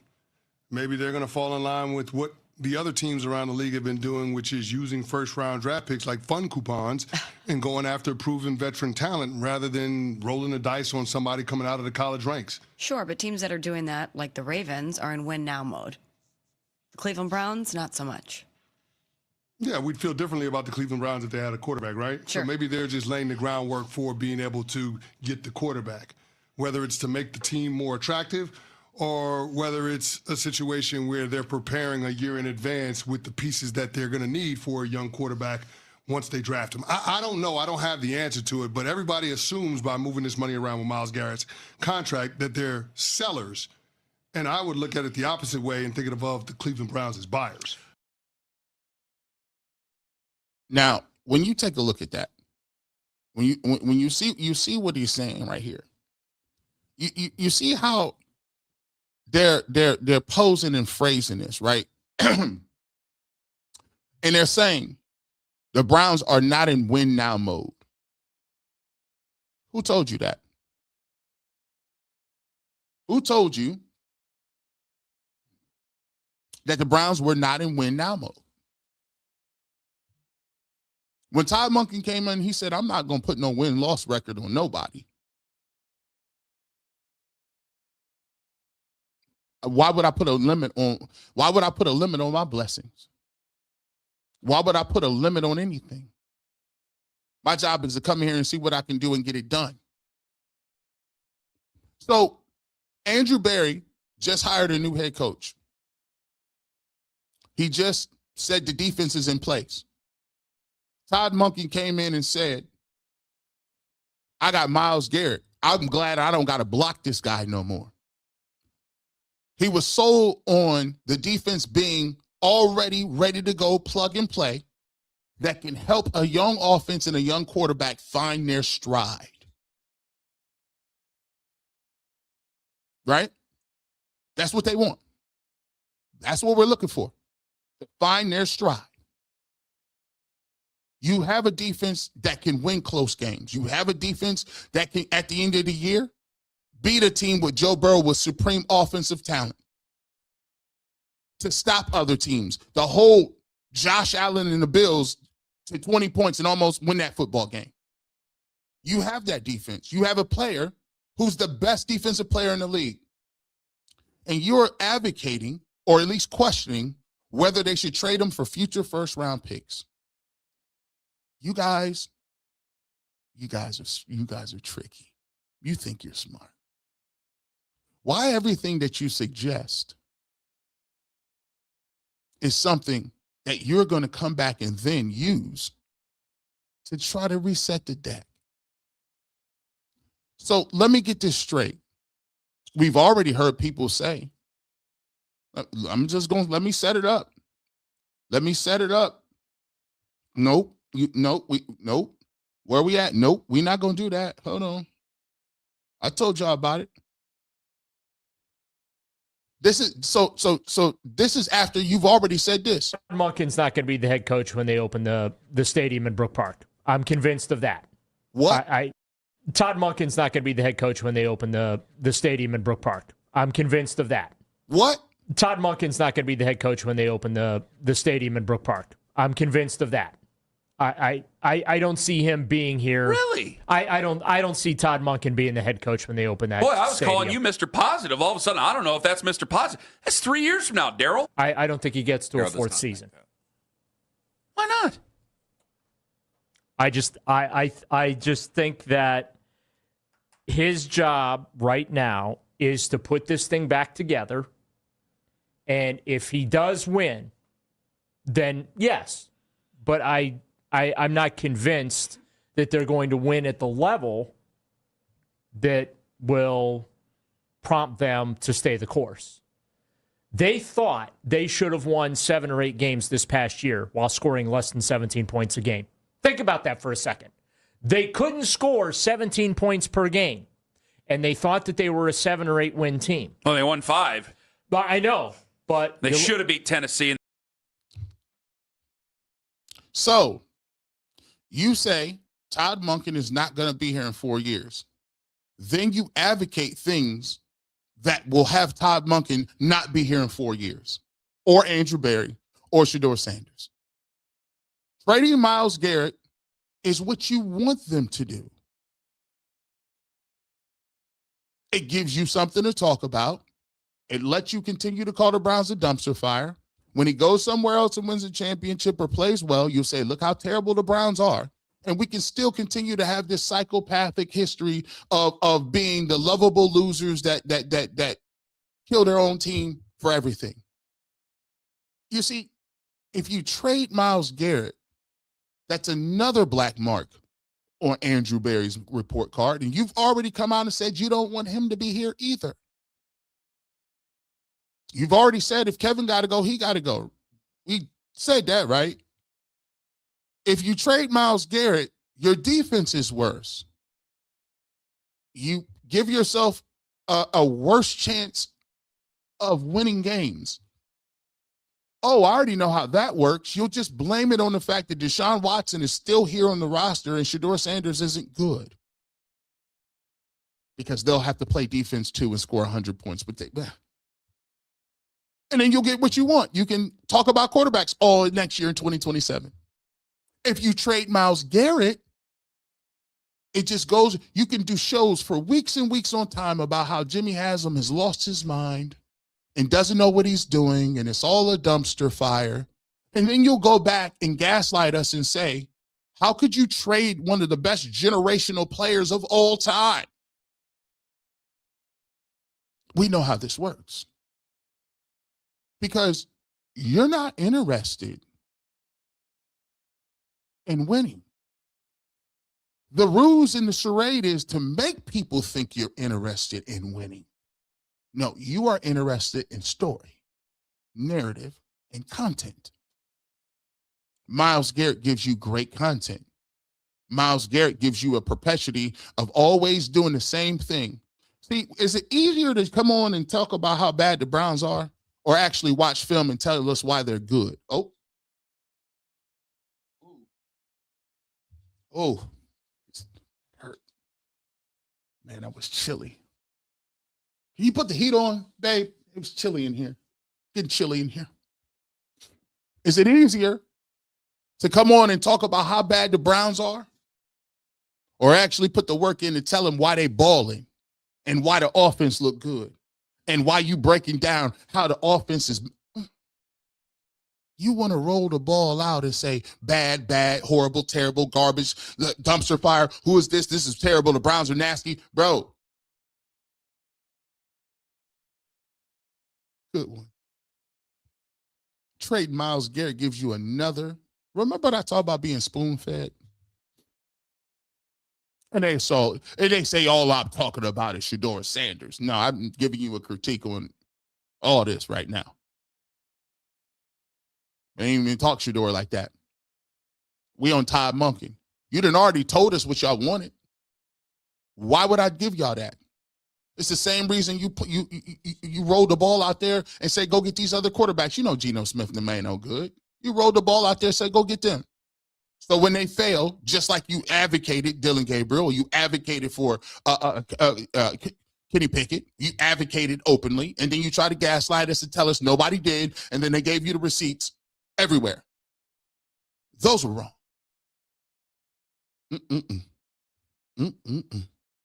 But one of the things that I take a look at is this, boys and girls. We on to them. We on to y'all, bro. We on to y'all. Y'all go get this work. The devil playing too. If you notice my camera keep going out, don't worry about it. My camera keep going out, but that's what they don't want. They don't want you to hear this. We gonna keep going. I got 1,000 batteries. We'll have to just keep changing them. Bear with me. Y'all gonna get this work. Yeah, we ain't worried about no little battery going out every now and again. We gonna cook.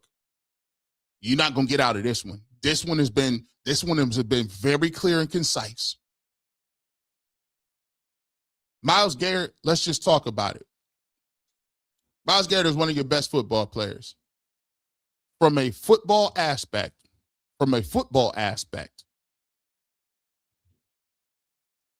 talking about trading Myles Garrett is ridiculous. It has no merit. It don't be looking at it. It's nasty work overall. Myles Garrett gives you an opportunity for your team to win football games. It gives you opportunity for your quarterback to have a great opportunity to basically compete. Some games that you're going to need the defense and lean on it. Some games you're going to need the offense to pull their part. Some games you're going to need the special teams to do their thing.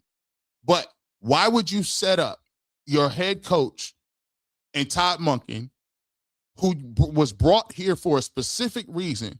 Why would you turn around and then get rid of one of his best players with a room full of people and a room full of young players that need to start?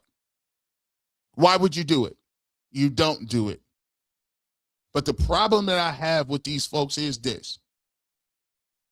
Why is it that they can squint their eyes and clap it up and talk about how great the New England Patriots are with Drake May, and how great they've been able to do things, and how you know they can always talk glaringly. Tyler Shook is so Jackson Dart is so shook, but it almost seems as if because you don't like the quarterback, you let your feeling about the quarterback permeate your decision making and your thought process on everything that happens with the Browns.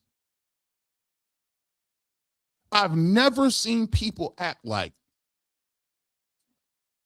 they ain't even happy with 2 first-round picks this year. They won't even talk about they won't even talk about the upgrades in the offensive line because you know what? They're fearful that it might actually work and the Browns might be good. I'm starting to actually believe that a lot of y'all do not want the Browns to be good. That you don't really want to get into the Cleveland Browns and what they're talking about. You would rather you talk about how bad it is. No football person would advocate trading a generational player for rudimentary Rudy Poo Butt picks that you don't even know gonna hit on them. How is it that no other team with great players like that talk about how many more years he has left before you can trade him for pieces and parts? What do I care about your pieces and parts?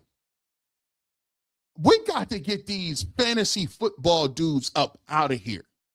Let them go play their fantasy football games and parlays. Because when we start talking about these football conversations and they start telling you about certain things, you'd be like, what are you talking about, my good sir? I got the best defensive player in the world. I got one of the best linebackers, rookies. I got a lockdown corner. I got a defense ready to cook. Let me add a receiver, add some linemen, and get Shedeur Sanders an opportunity to roll, and the team already believe in him. They backing him. You got Quinshon Judkins. Why every single time I can't even get a positive comment about nobody on the roster? You say Quinshon Judkins is good. Oh, he really didn't have that good of a season. You say, well, maybe Jerry Jeudy he had a nice 13-yard hurl. Oh, Jerry Jeudy, you can't count on him. Well, Shedeur Sanders threw some nice deep balls. Oh, listen, he's the worst quarterback we've ever seen. Myles Garrett. Oh, we got him, but how many more years is it going to be? Denzel Ward. Oh, he got the concussions. Well, Todd Monken seems like he believes in him. Oh, well, what is Todd going to say? Bro, I'm trying to free y'all up. If you don't, listen, I'm trying to free you up. If you don't want to talk about the Browns and you ain't rocking with them, free yourself up. I'm going to get you out your deal. I'm going to free you up. We're not holding you in New Cleveland. We're going to let y'all get this off to the draft. But other than that, we redirecting, bro. Because I'm really trying to talk that football talk. I'm really trying to talk them X's and all. I'm trying to talk about getting these wins. It's time out. No disrespect to nobody. But it's time out for people coming on air telling you about what the Bengals is doing, what the Ravens is doing, the Steelers is doing. When you pull up to this channel, we don't talk other teams. And we appreciate every other team that come in here and want to talk. But sometimes you got to build your own before you can reach outside. Sometimes you got to have pride in what you want to do and what your team is doing. And we got people covering the team that do not have pride, that do not care about the team, do not care about positive stories, do not care about showing what we're going to do not care about uplifting, do not care about telling the truth about what's going on. They don't care nothing about that.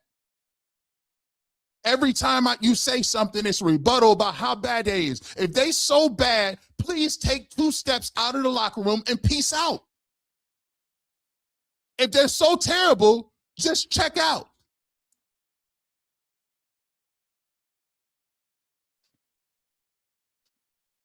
Do you like the Browns? Do you root for them? Did you play football? Did you watch football? Do you know what football teaches? Are you interested in seeing the Browns get it? See, unlike you, I dream about what Super Bowl Sunday looks like. I dream what it would be like to get up on a Sunday and to see my team out there that I watched my grandfather when he watched and passed away, that I watch every Sunday with my father who's getting older, that I watch every single Sunday with my brothers who are getting older, who I watch with my niece, and I get her a jersey, and she put the wrist up. You ask her, who's your favorite player? Shedeur Sanders. That's unsolicited. She just said that. You got people with hope.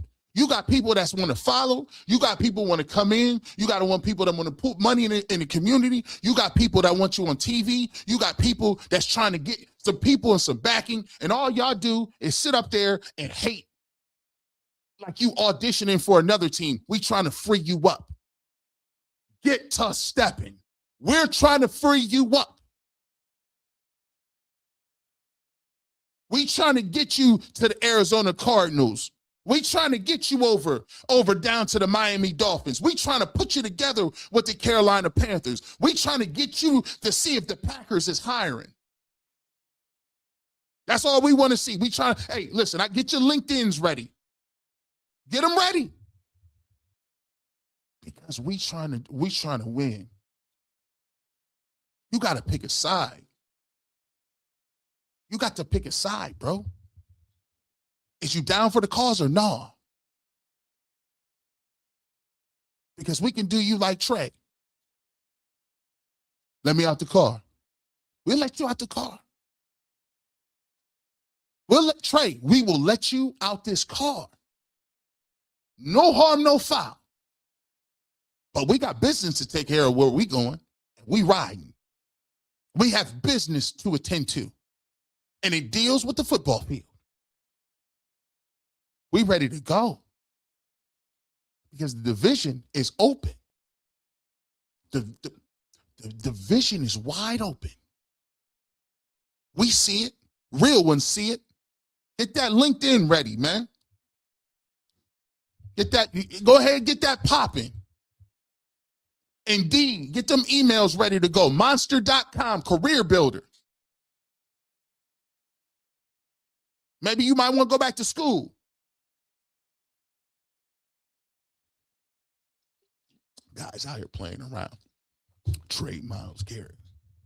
Terrible stories. Don't at me either. Stand on business. Don't at me. Don't you do it. Because, I'll just have to do 5 more videos.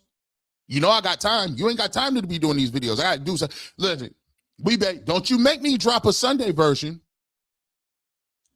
Be like, they be telling them. Hey, they be telling him in his office, don't you say that boy's name. You leave him alone. You leave him alone. It'll be dangerous here. You should let him do his little Saturday shows. We cannot afford the smoke right now. We'll have videos on Tuesday and Thursdays. He's being nice right now. You leave him alone. Let's keep it going. Hit that like button, man. I got like 2,500 wherever you at. Hit that like button. Hit that like button. Coming up at the end of the show, I'm going to do this. I don't care how we going to pull up. Get your area codes ready. I ain't did area codes in a little bit. We ain't showing the strength right now. We need to know where everybody pulling up. I want to show y'all how strong New Cleveland is. How many super chats to get to 7? Hey, they like, oh, don't you leave him alone. You being pulled out a Sunday version on y'all cats. Said it to my staff all the time. Hey, I'll free you up. But you can't come in today because you're doing something. I can free you up permanently. We can give you permanent 9 to 5 off nights and weekends. You can do whatever you want.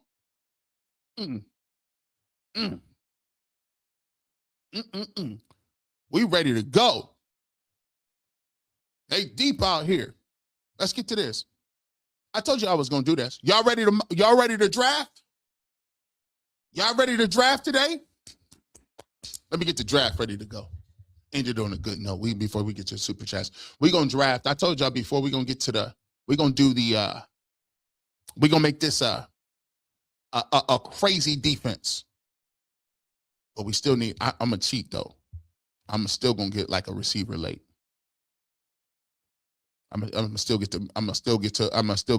me a couple late playmakers in here. But what I'm gonna do is let me share my camera so y'all know what we're doing. Now, don't mess this up. All right, here we go. Boom. Mock draft submitted. Here we go. Here we go. Let's get to it. So, let's make it random.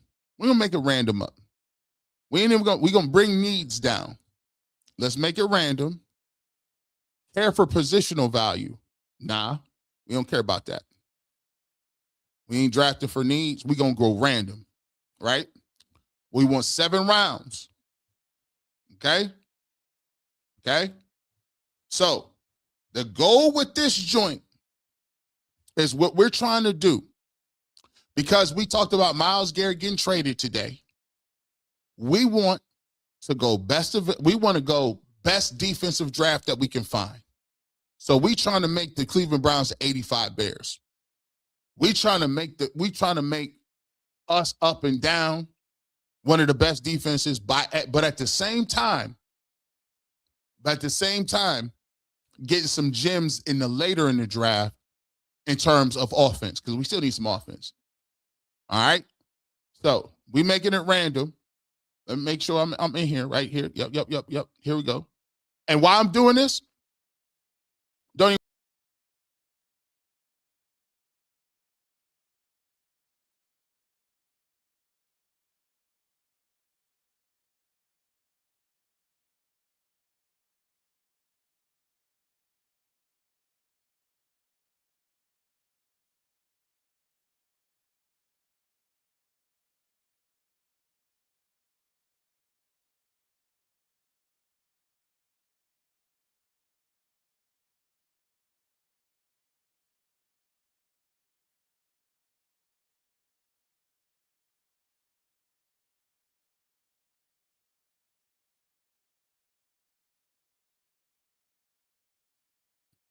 I hear.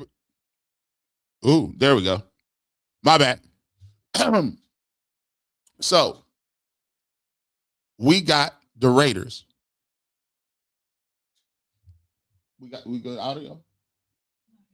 All right, we good. Okay, here we go. So right now, we're going to get to the Raiders. Let's start the draft. All right. So with this draft, the Raiders took Mendoza. David Bailey went second. Sonny Styles went third. Jeremiah Love went fourth. Arvell Reese, that's crazy. Arvell Reese went fifth. And they went and they just drafted a defender last year. So as we sit here, all right, this is the first big decision. Reuben Bain or Caleb Downs? Let's get in it. Reuben Bain or Caleb Downs? How y'all want to roll with this? How y'all want to roll with Reuben Bain or Caleb Downs? Okay. Downs. If I give me a couple more. Yeah, okay. Yeah, Downs is cooking. Now remember, we go on defense. We got one Bain, Downs. Caleb Downs is one. The Cleveland Browns is making their squad. We are going to take Caleb Downs at number 6. Draft him. We back up. We back on the clock. Well, let's see who went after that. Let's see. So if we go back up and read this, Delaney went 7. Carnell Tate went 8. Ruben Bain went to 9. Mekhi Lemon went to the wow, that's random as heck. Mekhi Lemon goes 10, and they pair him with T. Higgins and Jamar Chase. That's kind of crazy. Kenyon Sadiq went 11. Jermod McCoy went 12. Jordan Tyson fell to 13, and they had to trade up to get him with Atlanta. Luani, the guard from Penn State, goes to the Ravens. C.J. Allen Backer goes 15 to Buccaneers. Francis Mauigoa fell all the way down to 16. McNeil Warren, the safety, goes 17. Shout out to Toledo. Akeem Mesidor goes 18. Monroe Freeling goes 19. At 20, Spencer Fano. Dylan Thinneman goes 21st. Denzel Boston goes 22nd. 23rd is Cassius Howe, edge rusher. So, man,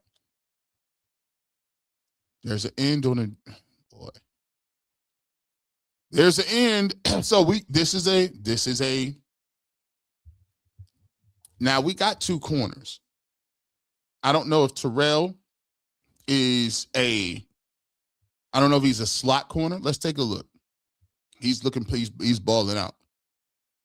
83.5 pass rush, his grade. I don't know if he could be a slot corner, but he's one of the best corners. Kedrick Falk. Thing about Kedrick Falk to me is he doesn't have very much production. He had 9 sacks in 2024, which he balled out. He only had 2 sacks in 2025, 2 sacks in 2023. But he is athletic. He can move around. As you can see, he's mainly a rusher outside the tackle. That's predominantly where his stats is at. Now, we can still go tackle here. We can go T.J. Parker, edge rusher here. They got him ranked 29. Caden McDonald, we don't need a defensive tackle. There's 2 edge. So if we're gonna make this an all defensive draft, we probably should either take Kedrick Falk, Terrell, or T.J. Parker. Caleb Banks is a nice guy as well.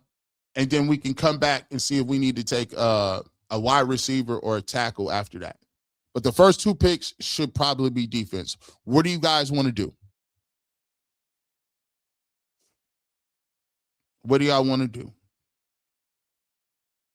They still T.J. Parker. T.J. Parker. Let's see. Let's get a couple more. Falk, Terrell. Let's see who else they got. Cooper Jr., Miller, Parker. He's an edge rusher. Parker, Falk. It's close. It's close. He's Falk, Terrell. Why would the first 2 picks be defense? Barry getting fired with this mock draft. Well, we did playmakers before. So what we trying to do is we just trying to give it a little balance to see if we can figure out if you did go best available defensive player, could you still come back and get it together? Falk. These next 2 gonna have it. Parker, Falk. Let's go with Falk. I'll just do it.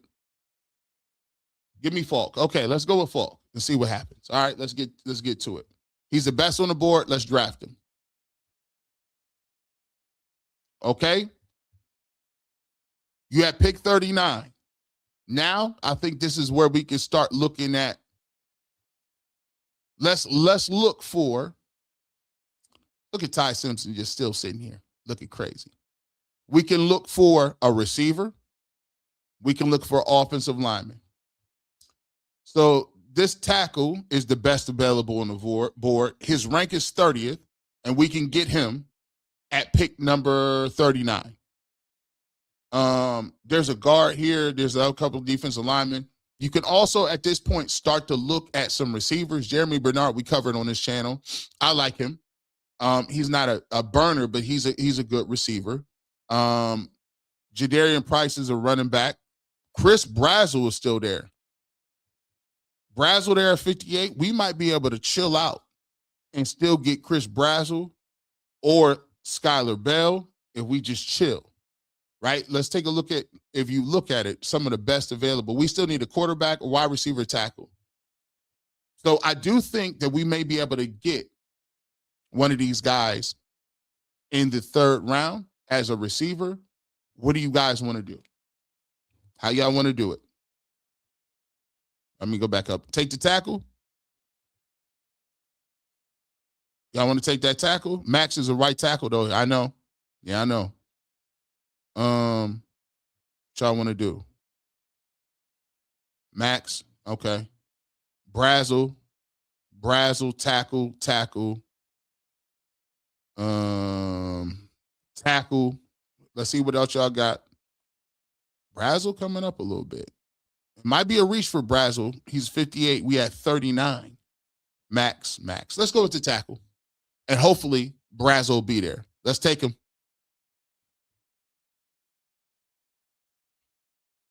We're back on the clock. At this point, let's take a look and see who's our best available wide receiver. Oh, wow. Look how this draft then came back to us. Look how it then came back to the bottom of the map. We had pick number 70, and look what we sitting on. Ooh-wee.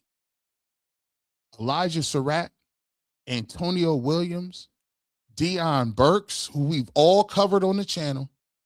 Ted Hurst is a nice pick. Malachi Fields is a nice pick. Dejon Stribling is a nice pick. CJ Daniels is still available. Jacoby Lane is available.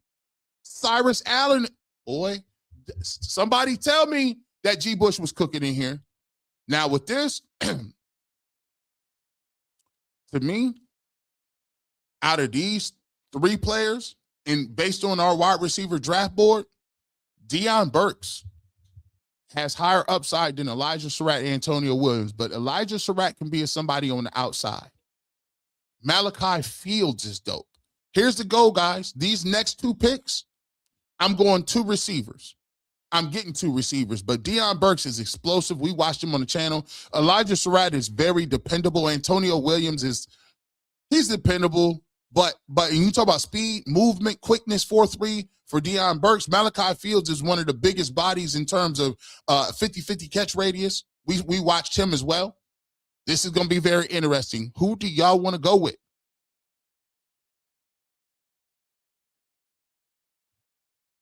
Yep. The battery. We got the battery. We having a little battery issue. We watched tape on Fields, and he was dope. Ted Hurst at pick 70. Yeah. Let's see what y'all got. Let me see.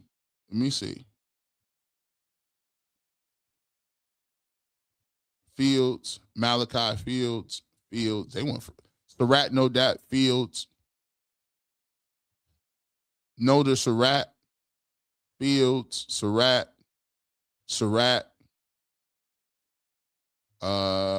Lane is a sleeper. We can get him later. Surratt. Fields, Surratt. Dang. Fields is bigger. Surratt, Lane, Fields, Surratt. This is close. Here's what I'll do. We'll split the baby. We'll take Elijah Surratt and hope Fields is there. We'll take Surratt and hope these other two is there. Now, remember what I said I was doing. I said I want two receivers back to back. Okay. I'm fine with these guys because Dejon Stribling is a monster. I'm okay with that. I like CJ Daniels too. Jacoby Lane is there. Let me take a look at Stribling. 79.2. Grade. 811. Yards, 882. I like this tape too. I like CJ Daniels tape too. I liked it too. We watched both of those guys. That was a sleeper. Jacoby Lane. Y'all love him. 750, 525. What did they have him ranked? They got him number 136 on the board. They got Distributing 112 on the board. So they got him rated how many slots higher? About 24. So, but I'm gonna get y'all's input. Stribling is there. He's the best available. You could take him. I think that'll be a good grade. CJ Daniels is. But I'm gonna let y'all have it. We're gonna do by popular vote. What y'all want to do? Let me see. Stribling.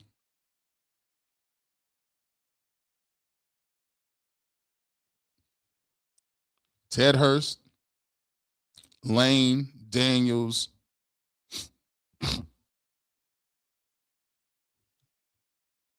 Lane.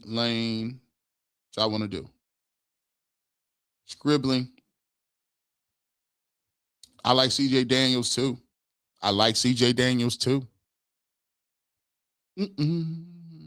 Lane, Stribling. Lane and Stribling is neck to neck. Y'all want a tight end. But the Browns already got like 6 tight ends, and they went and got another one. They just signed one. Lane. In the next, I was going to say in the next 5, Stribling. In the next 5, it's going to tell us what we should do. Stribling, 1. First person to 5 wins. Stribling got 1. Lane got 1. Stribling, 2. 3 Stribling and 1. Stribling done 1. He done 1. We got it. He got it. We got 2 receivers. Take him. Okay. Oh, wow. By the way, Jacoby Lane is there. We taking Jacoby Lane too. All right, there you go. You see how this worked? Hold on. Let's go. Best available. Wow. Marlon Klein. This is what I want to do. We could take a center here. We could take Klein, but the Browns already signed a bunch of tight ends, and I don't think they're going to take one. You could take Jager Burton, what is the center, or we could get a running back. Le'Veon Moss is available right here, ready to go. Katron Allen is there.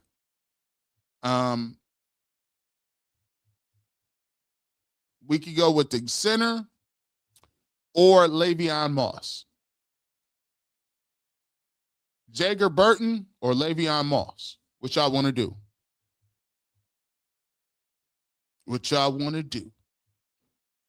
How y'all want to move with this? I see you, G. Bush. Yeah. Let me see. Burton, Moss.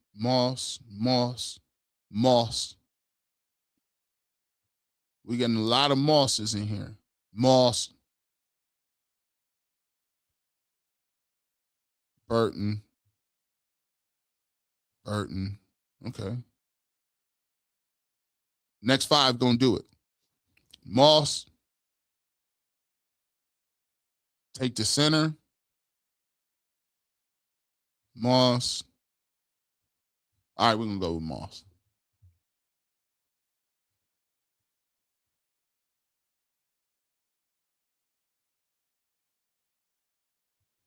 So now we're back on the clock. Let's take this center because we wanted to take a center before. We'll take this center to give us another lineman.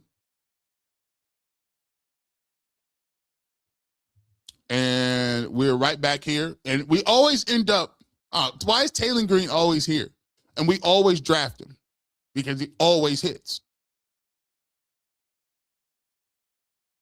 All right. Let's see what our draft grade is. Ooh, this is funny. They said you drafted Cardinal Tate. Tate is a better need, but we turned need all the way down. So you got Caleb Downs, he would probably start. You got another edge rusher. The tackle we got an A+ for. You still ended up this is low-key sneaky. This low-key sneaky, chat.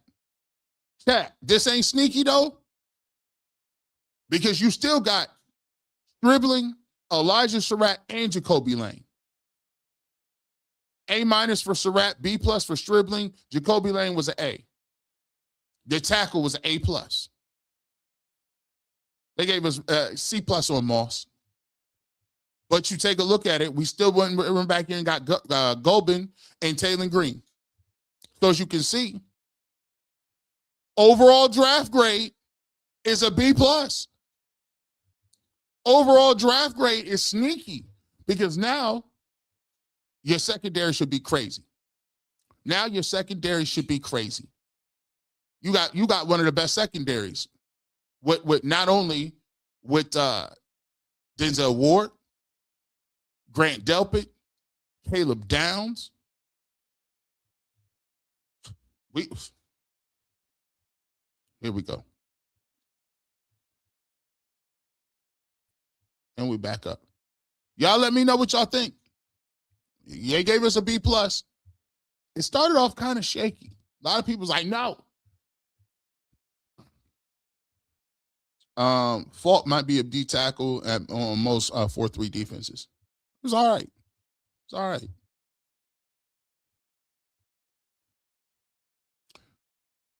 Let's see.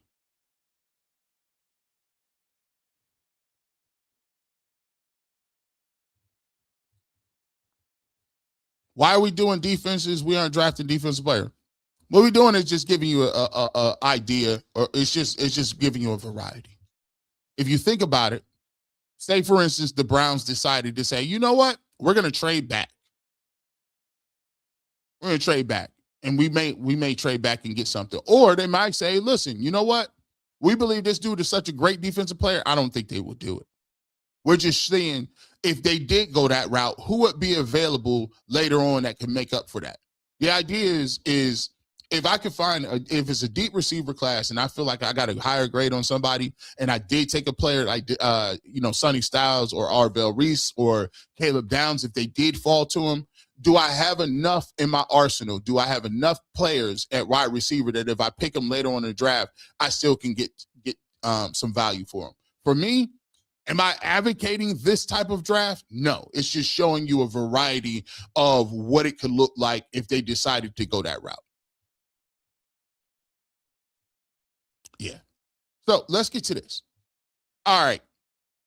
Camera should be good, ready to go. Let's get to some of our super chats. J Mac 2104. We appreciate you, my guy. He didn't even say nothing. He just said he threw it out there. We appreciate you, man. J Mac 2104 says common sense. Watson would be a PR nightmare in 26. I think even more than that, we even talk about the PR type situation. It's the fact that they don't have anything invested in him. You know, he has a very long injury history, and if he does play well, they have to make a decision on whether or not he's going to be good or not. And they're going to have to sign him again. I don't think that they're trying to do that. I don't think that's what it is. Jinx 696. I'm a vet. It's called selection. They want to break your spirit. It bring out the real in you. Yeah. They want. See, here's how it works. That's why I like football. Let me just, and I'm glad you brought this back up. This is why I like football.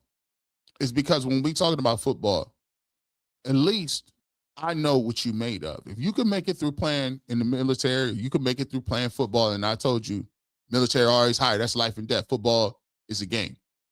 It's hard, but it's a game. Is it dangerous? Yeah, but still. If you can make it, then certain things that when you get in the media, you won't even say. Because that experience that you have of being out there running, hitting, tackling, understanding what it is to play through pain. You won't even mention some of that crazy stuff that you be talking about in terms of writing and you you won't even think about that because you understand what the ramifications of that game is. See, I can respect you because I know for a fact you had to put the blood, sweat, and tears on, and I know how it is running so much when you throw up. I know how it is to be running at 5 a.m. and have to get up and go do it again, or getting your knee drained with a needle the size of this ballpoint pen, and then you get another injection so you can go out and play. All for what? Because you're playing for your people next to you. You're playing to the guy next to you in the locker room. Everybody play hard. Everybody play, guys out there with concussions, guys out here with CTE now. Like, these dudes ain't gonna lie about nothing. Like, that's the crazy part about it, bro. These dudes is out here with concussions, and it's different when you're putting your body out there when you just actually just talking about it. So you could talk about it, but people is living it. Like, when you going out there and it's a matter of really putting your body on the line, everything else past that, you ain't care nothing about that because you can't even fake that. Anthony says UCSS is struggling without you. Shedeur made them relevant. Shout out to UCSS. I was on there the other day. I'm always gonna cook. Here's what I always tell people how I do it. My mama always told me, wherever you at, you give all your effort into the glory of God, and you let your chips fall where they may. That's everything I do on every platform. Wherever I do, I give 100%. I give my professionalism and I go cook. So, you know what I'm saying? I appreciate everybody that pull up and watch me cook.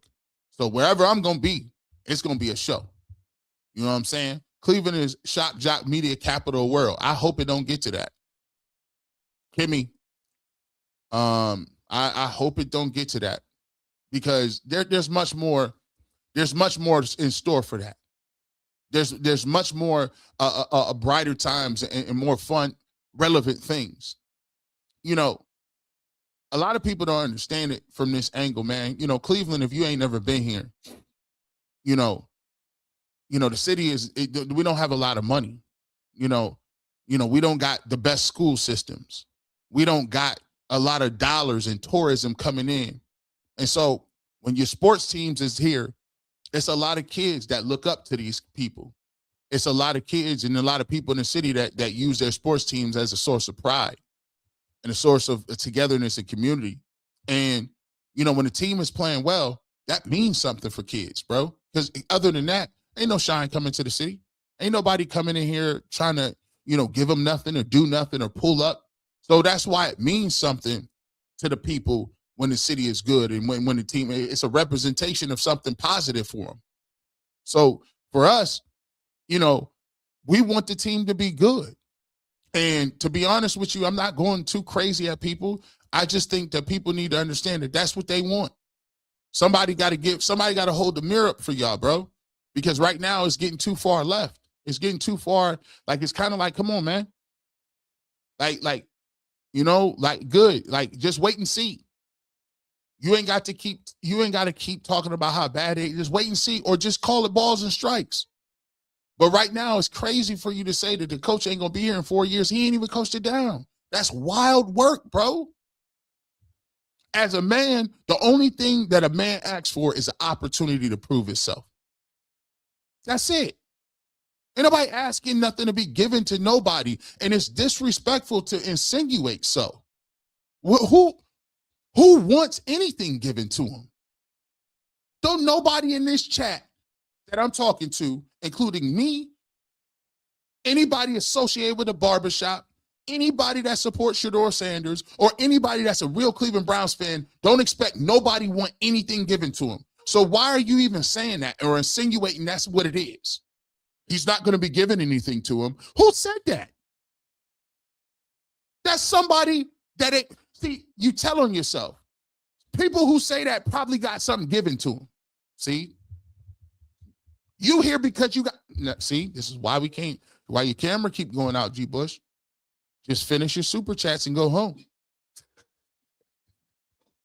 G. Bush, I tagged you in things in a college. I made a few days ago, and you and him collabing with Money Manuel. Already know what love to see this. Would love to see that collabo. Hey, let's cook. Hey, hit me up if he watching. Tell him to hit G. Bush up. Fifth Dimension Media 1 at gmail.com. Fifth Dimension Media 1 at gmail.com. We collaborate over here. We collab on everything. You know what I'm saying? Shout out. We support independent media. We support, people. We getting rid of gatekeepers, bro. The gatekeeping is done. We mess with cats. If you putting in work consistently and you putting out consistent content, and you running your numbers up, we gonna mess with you. We gonna link. We ain't doing no gatekeeping over here. We not doing that. I can't mess with so and so. He ain't been on the radio. He ain't done no TV. How many followers he got on? We don't do that over here. If you cooking and I mess with your content, and I regularly watch these people, we gonna link up. I don't big ball nobody. We don't big time over here, bro. We show love. Anthony, we own a marina in East Texas. When you do that Prime interview, pull up on us on me at Lake Striker Resort on me. Bring Rosie crawfish, boiled shrimp, fish fry on deck, lakeside cabins, and owned, black owned. Hey, listen, shout out to you. We appreciate you, my brother. By the way, I can't. Somebody said this. The fact that y'all know this is crazy. The fact that somebody say, G. Bush allergic to shellfish is wild work. They know it. Shout out to y'all who said it. But I will come in and I know you got some. I eat perch. I'll come in. You got. If you got some cod, I'll eat that. I can eat salmon. No shellfish. But if we pull up in East Texas, I got to come down to Texas. Texas. Shout out to Les BBQ, Texas in every way. Shout out to that Texas barbecue. Shout out to the East Texas. By the way, Texas is so big. Do you know you can drive all day and still be in Texas? From one end of the state to the other, be in Texas still. It's crazy down there. Makes no. Shout out to my Aunt Cat in San Antonio, Texas. By the way, I was supposed to do that. Shout out to my cousin, by the way. I'm gonna bring this back up because I gotta have. I'm gonna put the link up here so you can see it. Shout out to my cousin EJ. He's done a children's coloring book. So I got a talented family. He got a children's coloring book that he has put out just children, and it's inspirational. And it's crazy because it just validates and it uplifts, and it is a coloring book that you can do with parents who along with their children that uplift, and it talks about Black culture and it talks about kids in general. So shout out to him. He got it out. I told him I was going to show it. I got to get the QR code to put it up, but that is out. And then my other cousin, Michaela, how old is Michaela? 16? She just wrote her first novel. She has a YouTube channel too. But she just wrote her first novel. It's on Amazon. So it just came out. So I told him I would definitely shop both of them out. Next week, what I'm gonna do is I'll show you the book and we'll get it on Amazon. But shout out to both of those guys, writers and people doing big things. So I ain't the only one in the family cooking. So shout out to my cousin EJ from San Antonio, Texas. Shout out to my cousin Michaela Jackson. She's been doing her thing on YouTube, and she's been working on this book for like 3 years. So she would send me her excerpts of it and different things like that. So it's a fictional book. So shout out to her. Next week, I'll put a QR code. If you guys want to support it and go out and check it out, you can definitely do that as well. Let's see. Civil war in the New North versus the Confederacy. This Confederacy. Hey, it is the new. Listen, it's the new North. It's the new Cleveland. I mean, more than anything, and shout out to the people. More than anything, is it warmed my heart. It warmed my heart. I was doing it on Thursday. I asked Mag Dog TV, I said, you know what, Mag Dog, what would it take for, you've been with, you covered the Colorado Buffaloes, Coach Prime, Shedeur Sanders, whatever. I said, there's the theory out there that, most of the people that join Shedeur is not going to become Cleveland Browns fans. They just here for Shedeur. What do you think would take for those people to identify as Browns fans? And he said, well, we started off joking. He said, you know what, G. Bush? I mean, they've been through a lot with y'all. But, I asked him, would it be winning? Would it be, just basically being out here showing love and support? Whether it be Shedeur would have to be here for 10 years or he's a franchise quarterback or whatever the case may be. And to my surprise, I was elated because so many people that reached out said, you know what, G. Bush, I really consider myself, it's crazy, I consider myself a Browns fan now. Watching Shedeur Sanders and watching everybody on the team, I got a chance to know him. There's a new coach involved. There's new energy. I've been watching these blogs and podcasts on the barbershop, and I came here for Shedeur, but now it dawned on me I'm a Browns fan. And that to me was heartwarming. Now, hey, listen, everybody ain't gonna feel that way, right? You know what I'm saying? It may take some time, but the cool thing about it was my whole thing was, people always tell them they want to be divisive. If you ask anybody in this industry, anybody, I was the first one to really say, nah, I'm trying to bridge the gap. I'm trying to educate not only the people that new here, I want to be an ambassador. So what I did, and that's why when people say, oh, you're just being divisive because you're over here gaslighting, pandering. No, you don't understand how I move. I brought people over here, like my OG Otis in Orlando, who talks about, shout out to him until the casket drops. He texts me all the time. I call him OG, bro. You know what I'm saying? Because he holds it down. He's been one of the oldest Browns backers. He got pictures way back when they took the team. What I try to do is bring you the stories of the Cleveland Browns and to show you that despite what a lot of people in that media be saying, we got good fans. We got good people. We got people up here that support a new movement and want to see. I bring DJ Hazmat up here to show you. I bring other people in here from different places in Cleveland. We talked to Earl. He's from here. Tyvis is from here. So when we talk about the Browns, all we trying to do is bridge the gap. That's all we trying to do. I was the first person to pull up and say, listen, hey, let me show you how we think. Let me understand how y'all think. Everybody else made it contentious. It's us versus them. But we ain't doing that. We trying to build the coalition. And I think we now than I thought it would happen.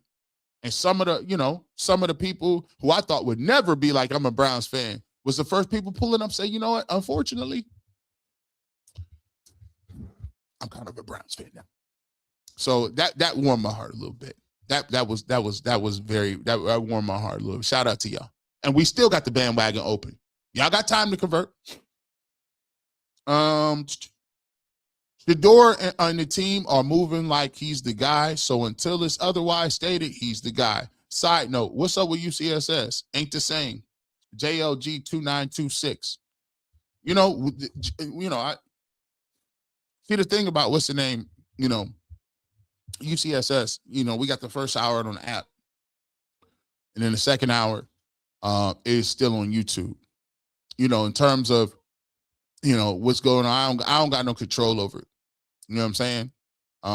And, things happen where the format, especially when you dealing with mergers and you dealing with how things work, is when you talk about the format, I always knew in the future that things would change. And sometimes things change for the better. Sometimes, it takes a little adjustment period. The only thing that I could do that I pride myself on is bringing it every day. Listen, sometimes it's in God's timing. Whatever happened is in perfect timing. So just like I told, I tell Shedeur, we used to talk about it with Shedeur Sanders over here. And he talked about sometimes you got to go through some things. Sometimes you go through some things and then God will show you where you're supposed to be at and how you're supposed to move with it. And you know what he told me? He said, listen, you don't get no better going through and being easy and skating. Transition and going through the fire is how you figure out what I want you to do. So I just leave it to God. Whatever is happening, he said, wherever you at, bloom. If you over here right now, let's cook. If it's on this app, cook. If it's on that UCSS app, cook. If it's on YouTube, cook. When you go to the barbershop, cook. So, when you give it to God and let him have it, we gonna get the best out of both worlds. So shout out to UCSF. Make sure you download the app. Continue to support on YouTube, and obviously continue to support on the barbershop because we ain't never gonna stop. Can't stop, won't stop over here. Matter of fact, hit that membership up. This the place that I'm gonna put it out there like this. We got some stuff coming. We got some stuff coming. Ain't that right, Rosie? Listen, I'm gonna just show you, I'm gonna just tell you all right like this. I heard what y'all said loud and clear. I heard what y'all said loud and clear. Earl, Tyvis,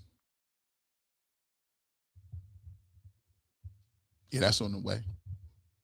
I'm just gonna say that's on the way. You know what I'm saying? That's light. That's on the way. Weekly on the barbershop. Weekly. Not a one-off. Weekly. We're going to be talking Browns. We're going to talk Guardians. We're going to talk Cavs. We're going to talk culture. We're going to talk music. We're going to talk all that. We're going to be doing that weekly. Be watching out for it. Shout out to Tyvis. Shout out to Earl. You already seen them. The members know what it is, but the masses going to see it. Shout out to them boys, my brothers over there. That's coming. Oh, by the way, we doing live too. Live. In the studio. Same place, same time. Don't give him too much, T. Bush. You're doing too much. Novalia Brown. Tony looks like he lost his mojo now.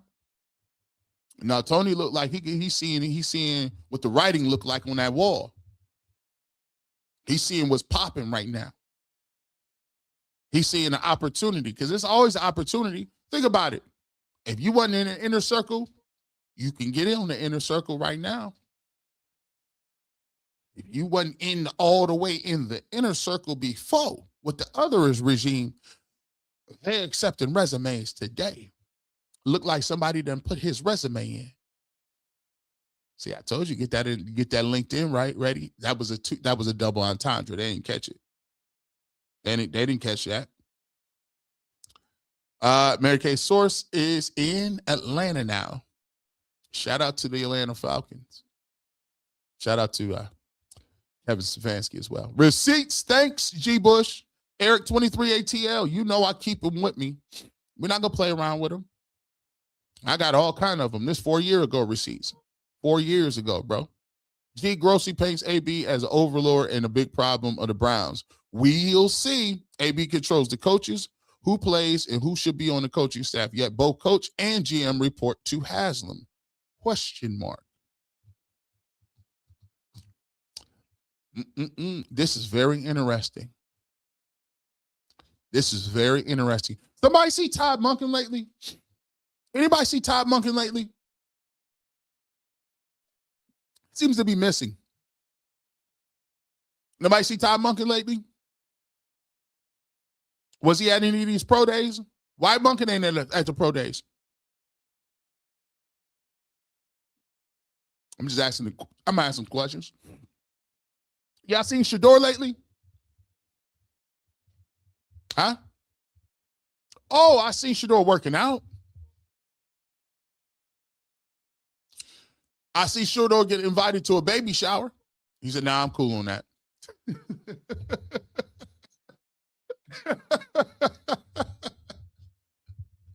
hey,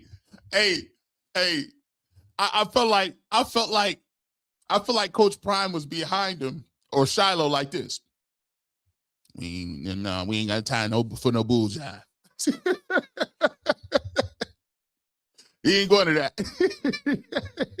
He's like, I appreciate your offer, but I got to get to this. Got to get to this football thing, right? I seen him out there working out. Shout out to Boog. I see him out there throwing the football, lifting these weights. Looked like he done put on about 10 to 15 good solid pounds. Yeah, I could tell. You've been wearing them baggy shirts, Shedeur. You've been wearing them oversized couture shirts. Mm-hmm. I see that you've been putting out where shoulders look a little broader. Yeah, I ain't see that. I said, oh, okay. Yeah. You're putting that work. You ain't even seen these dudes. You know why? Because they out there putting that work in. Where they at? Putting that work in.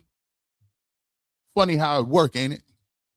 Miss Bell, my grandfather would say about Kevin Stefanski, glad he's gone. Sorry he stayed so long. Coach is not synonymous with good. That was fire. There's a lot of people with nice titles that's incompetent. Big, nice, fancy titles. Don't know a lick of nothing. Legendary 12 fan for life. Got my one finger up as I make my way to the collection plate. Shout out to Rosie. Say that.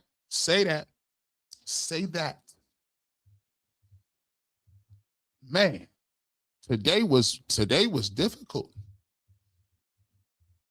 A train of thought says that was a whole bar. They listened to who they identify with. See, I'm a firm believer that if you really want to be wise and intelligent and you want to be a lifelong learner,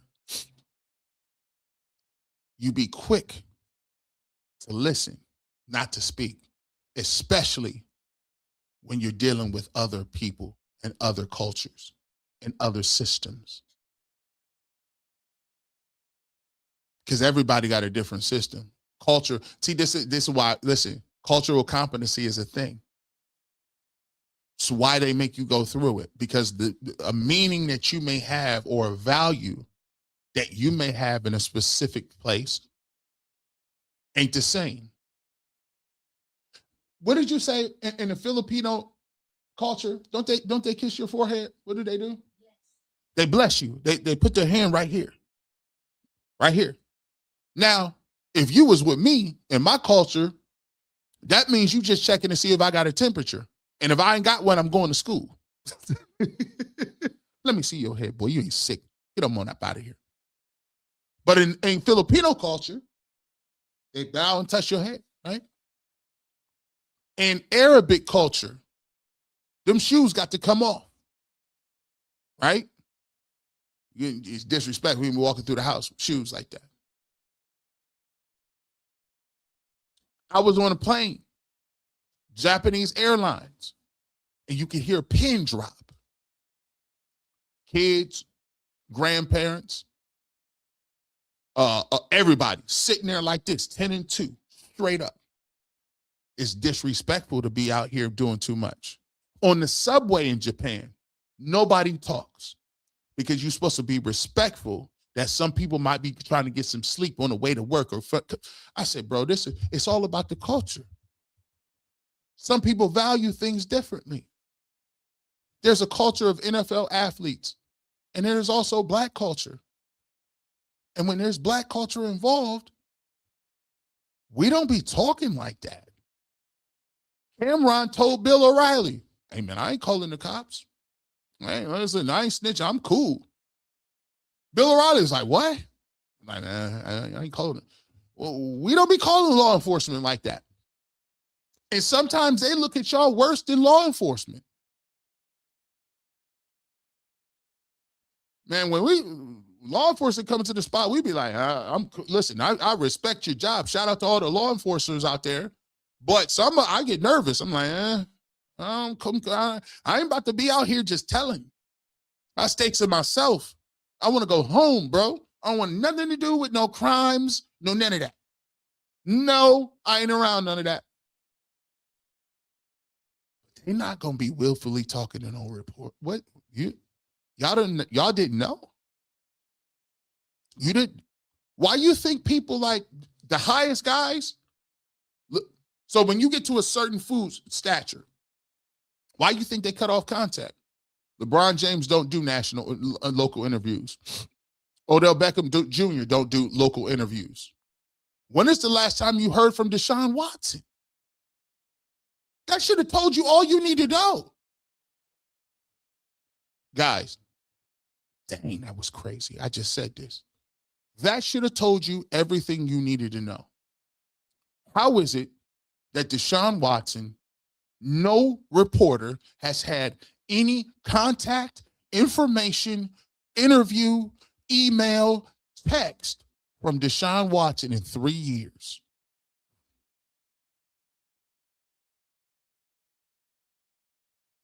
How? That goes to show you, cats don't be talking like that. They done already told you what the answer is. No.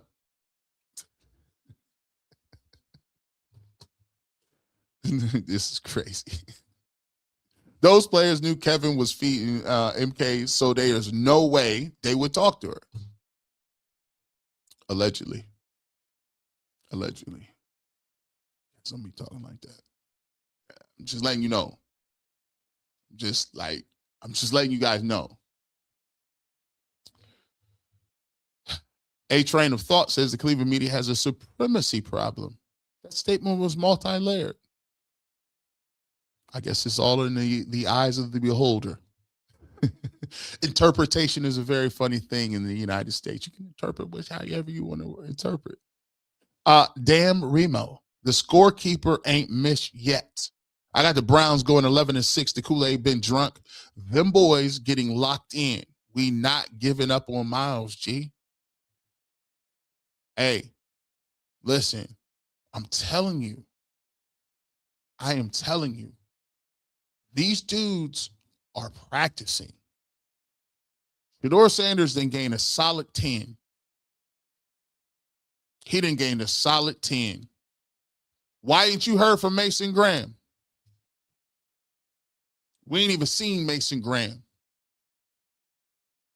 Why ain't you heard from, they put them statements out, they got y'all together, they collected them awards and went to work. Myles Garrett's like, yeah, let me just tell you what we doing. Defensive Player of the Year. Carson Sweatshirt, Defensive Rookie of the Year. Let me talk about it. By the way, Shedeur, let me go to the Pro Bowl. Quinshon Judkins came out here like, yeah, let me show you what I'm doing, how we gonna move. Let me tell you about Todd Monken. Everybody came, told you what it was, and then disappeared and got back to work because they knew you wasn't messing with them. They know you don't mess with them. Everything we talked about in the offseason hasn't been positive. So they closed their mouth and went to work. But they is throwing, if you want to be one of the media members and you don't want the media all in front of the screen, all in front of the post, come on over to the Cleveland Browns. Shout out to the Source Awards. G. Bush, what's up with the team wanting to trade their best player? Cleveland media, not you, as dumb as you know what. Patrick Williams, we appreciate it. I think some of them, let me just get this right. I think some of them don't want to trade him. I think some of them say it because it's easy and it's an easy little conversation to be had. And some of them just use it for conversation. But he ain't getting traded. You can get traded like that. Some of them want to use it to talk about controversial things. We do it every year. Just left my barber, now to my other barber. What up, G Bush? Chef Shay, what's up, 918? We see you. We appreciate you as always.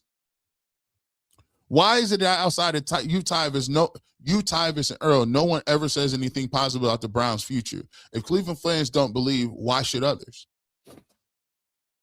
Well, that's because me, Tyvis, and Earl is from Northeast Ohio. I'm from Canton, Hall of Fame city. They from Cleveland. We grew up watching the Browns. We don't have other squads like that. What other squads? I don't got no other squad. Like, I think sometimes people that are journalists may not necessarily see. You got to think about it. They might not necessarily come to see. It's a different route between journalism and opinion. Sometimes they get blurred. Sometimes you cover the team, and that might not be your team. Sometimes you're in a city doing a job. You got to think about this. To some people, this is just a job. Have you ever worked a job and you've been at work and you don't even really believe in the product that you create? You might work for Goodyear, right? Goodyear tires. But you don't got Goodyear tires on your car. You got a whole nother set of tires. You might work for Coke. But you don't even like Coke. You drink Pepsi. Sometimes you work a job and it just happens to be a job, my bro. For some people, it's more than that. I'm indoctrinated because I'm from here. I played football. I played football, high school football in the state. I played college football in the state. It's all I know. It's all my family knows. It's all we watch. So when I talk about it, I come from a different perspective. I could be realistic about it, but don't get it twisted. It's still why I say every show with this. No matter how much I don't like them, I end the show every way, which time? And it's always what? Go Browns. Everybody can't say that. See, what you live will be evident. It will show in everything you do. If you're a good person or you try to be a person and you try to follow Christ, it'll show. It'll show in your actions. It will bear fruit. The fruit is what you see. You can't. It ain't a tree if it don't bear fruit. So when you watch me and you say, G. Bush, are you a Browns fan? I got more Browns gear than anybody in the game. I got every Browns jersey, all of them. You didn't see me wear them. I got every Browns hat. Do I do it to be stylish or I do it because that's what I represent? That's the fruit. I do Browns content.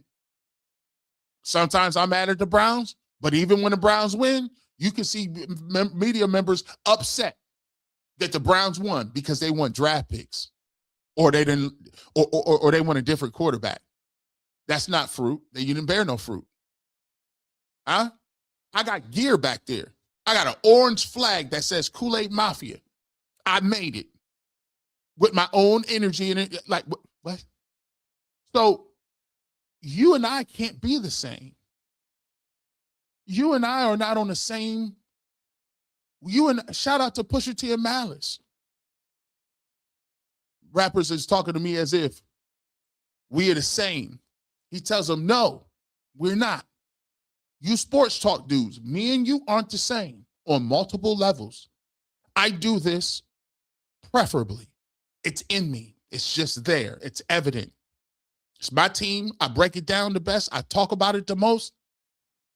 And you know I'm not a poser because you can see it because I bear fruit. Some people, when you put it through the rinse, it's just a job. Just a job. David Walker, Cleveland media don't want Shedeur fan base because he's a strong black man and that brings a following based on character and performance. At some point, Cleveland got to move on. Well, here's the thing. The Browns is putting feelers out. If you're ready to get with the new program, there may be some incentives for you.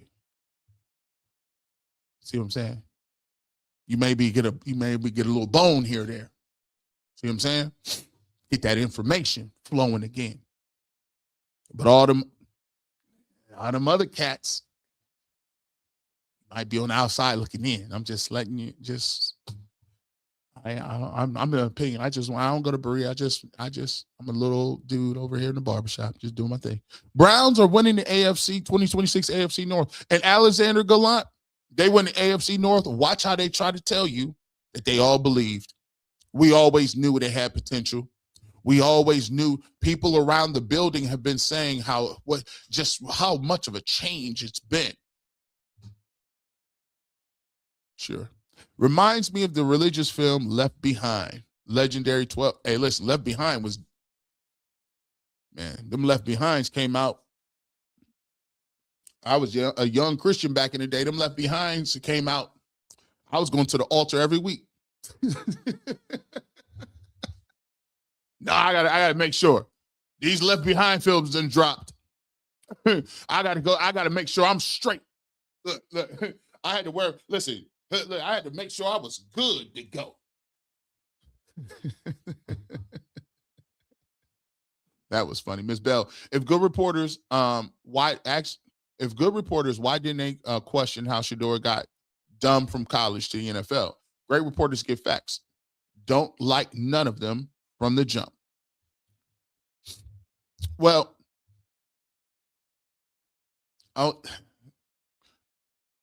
so it all depends on who you're hearing it from.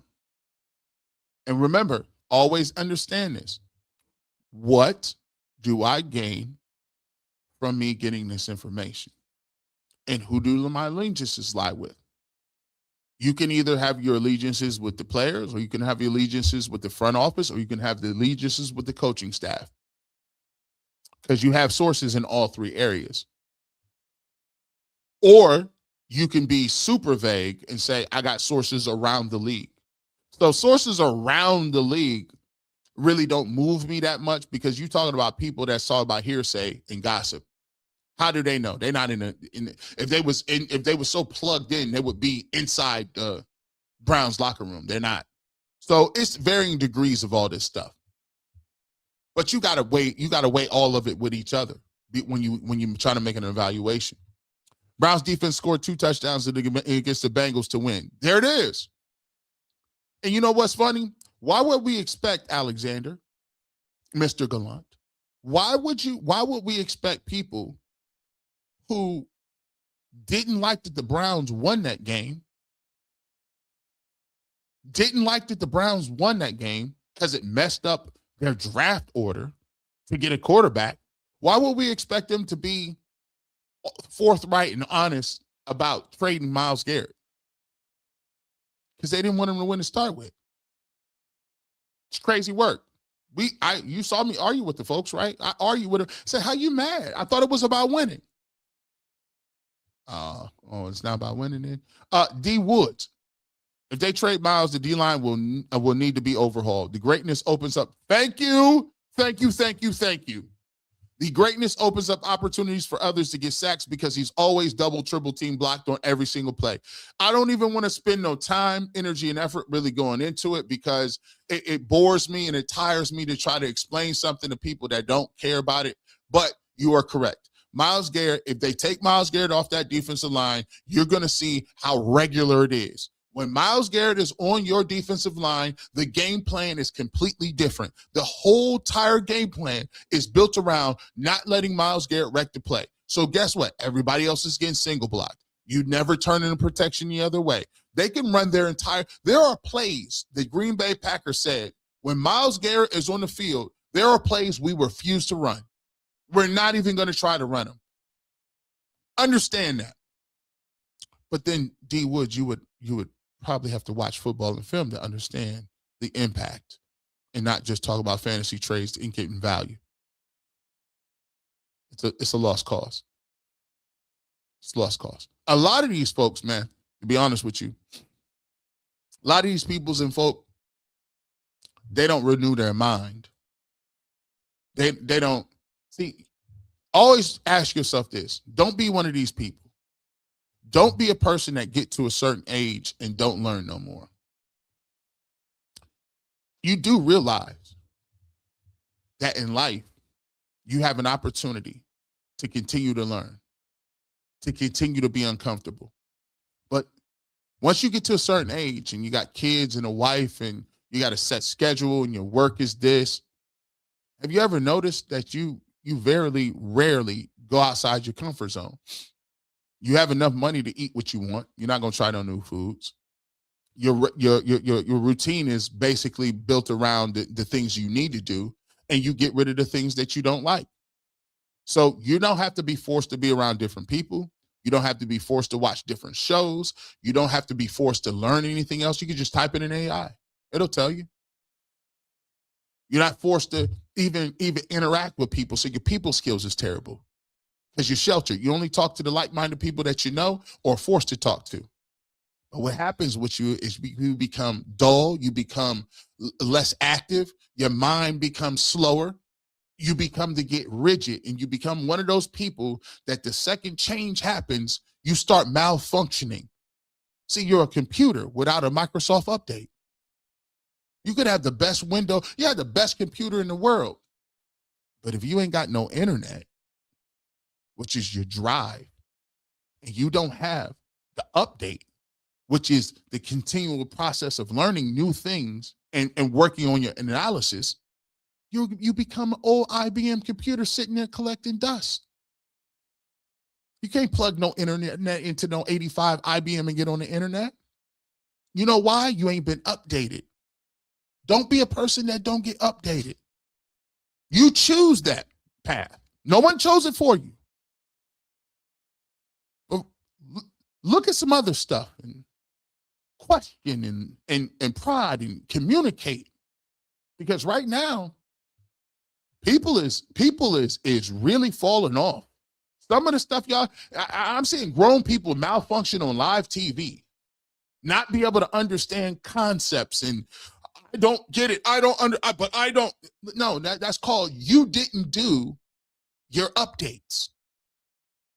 You thought you was the next computer that was going to last forever. No. Processing speeds double every 18 months. Huh? Processing speeds double every 18. This phone right here has the computing power of 1 million Hubble telescopes when it was built in 1960 and 1970. This phone. But that phone also dumbed you down a little bit, because you don't know how to do long division, write in cursive, or even communicate without malfunctioning when something goes wrong. We all need it. Get your updates. And it's free too. All you got to do is, it's free. All you got to do is have the internet, which is the drive. Brody's bottom line, this is what Cleveland media does. They don't even like the Browns. Yeah, it's a job to some people. It's a job. G. Bush, you punching them in the gut. Navalia Brown, listen, I'm just trying to hold up the mirror. I hold up the mirror. This is what we doing now? This is what we doing. We just talking over here. We just talking. Neil Gray, which NFL owner is going to give a college quarterback his $1 billion franchise who's only started 15 games? Cleveland media is all about hot takes and clicks. Why would he give? First and foremost, y'all don't understand. If the Browns just wanted to be bad, they would take Shedeur Sanders from a business standpoint and just be bad with Shedeur Sanders and make all the money. Even if he was bad. Even if he was bad, Ty Simpson is not an option. See, what you guys don't understand is there's 2 or 3 things happening here. He makes them, I just throw this in here.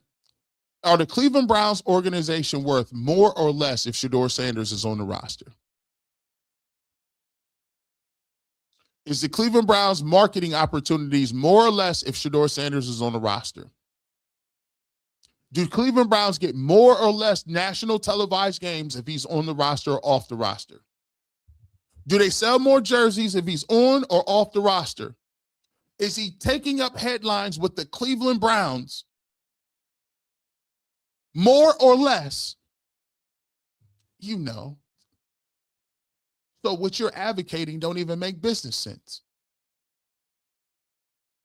But you know that because it's not about sense. It's about identity. All right, here you no. Just keep going. This is the reason why we cannot have nice things, Rosie.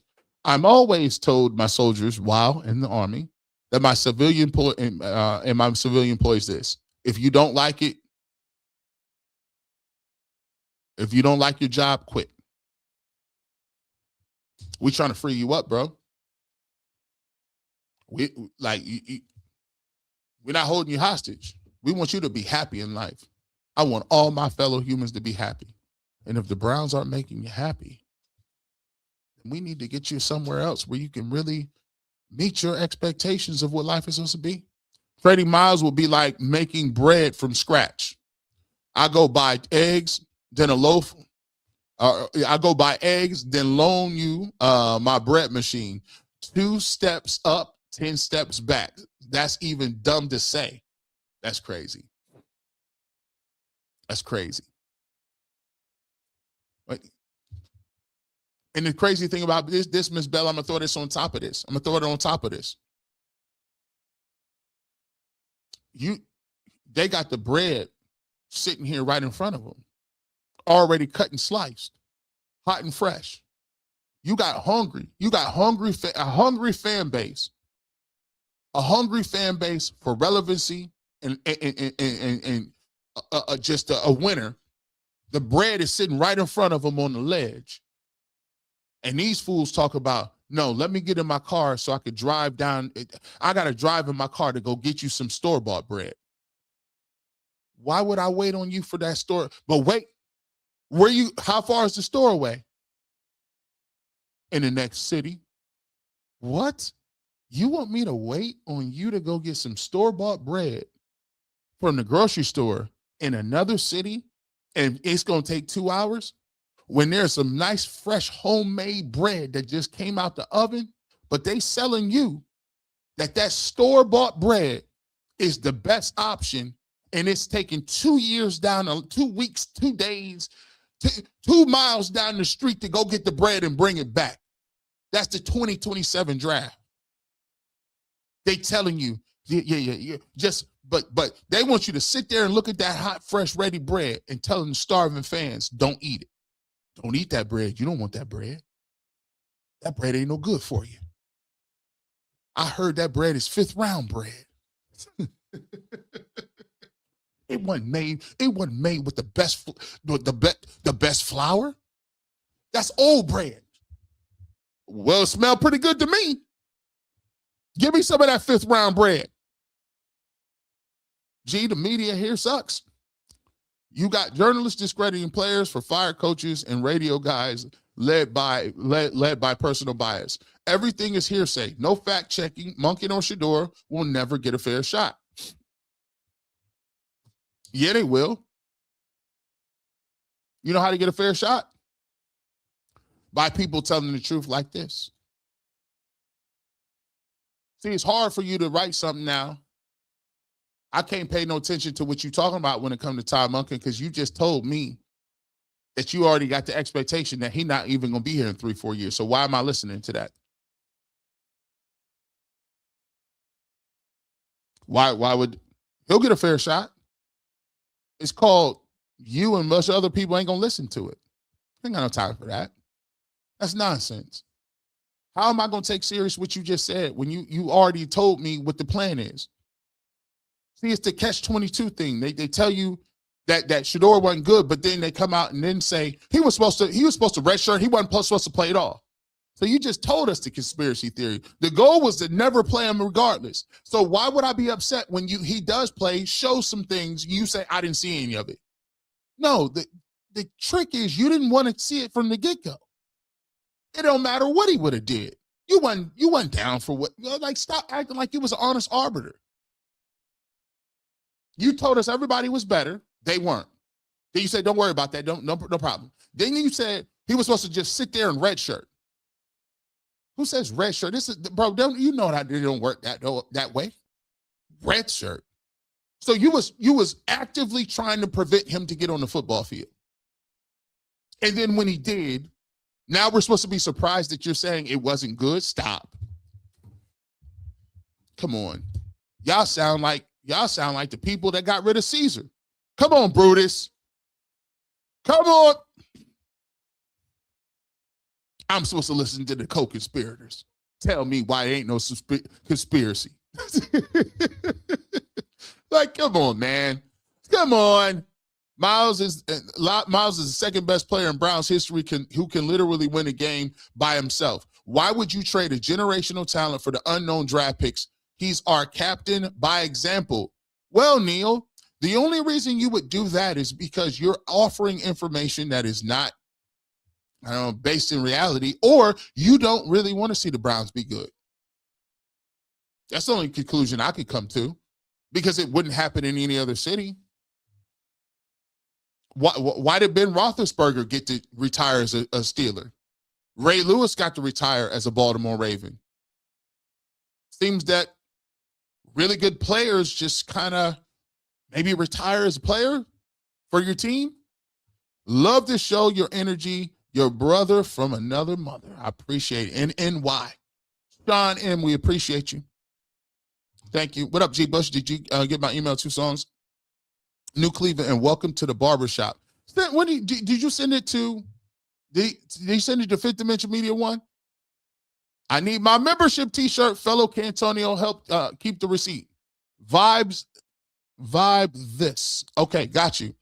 Send me Fifth Dimension Media 1 at gmail.com. Send me your name, address, and we'll get you your shirt out. By the way, the shirt you get is this. Crazy. If you are a member, we give you a birthday. We give a birthday for all our memberships. Make sure you check us out. You can hit that. You can hit the button to become a member. You get a lot of perks to become a member. You get a call-in line that's only for members. We get members only on Tuesdays and Thursdays. We bring in guests. We also give you every single year. You get a birthday gift. The birthday gift for this year is this. Oh no. You get a barbershop Nike shirt. Now, I'm just letting y'all know. I'm just letting y'all know. Y'all put it in here. The quality that we give, I think is some of the best quality shirts that's out. This is an authentic Nike shirt, branded gear. We got out to our members' appreciation. We got hoodies out to them. Y'all put it in the chat. Tell me if I'm lying. These shirts is good quality. You get it on your birthday. Send us to Fifth Dimension Media 1 at gmail.com. If your birthday is already passed, we will retroactively get that to you. We'll get that out to you ASAP. Make sure you hit that out. And if you want this shirt, you can go to bushlinebeauty.com. You can get this Nike shirt right now. So let us know. Hit us up and we'll get that out to you. Anthony LaFear. You have a first round talent at quarterback. Why is the Cleveland media negative? Because I just think I just don't think that they're very fond of Shedeur Sanders or Coach Prime in the way they go about their business. Like, they're just not. And Coach Prime ain't gonna play with you. We talked about this before. A lot of people be mad. A lot of people is mad that they you mad because you gotta wait for Bucky to get in there before the press conference started. So what? Again, entitlement. Don't get me started. Don't get me started. Entitlement. I don't like that I have to wait to act you. That's your job, bro. That's what it is. I didn't particularly like having to get up on a Saturday for 14, 15 years. It's part of the job, bro. Every holiday, miss that too. Part of the job. I got to wait 10 minutes before I can talk to Shedeur Sanders. Well, don't talk to him. Y'all ask the same questions anyway.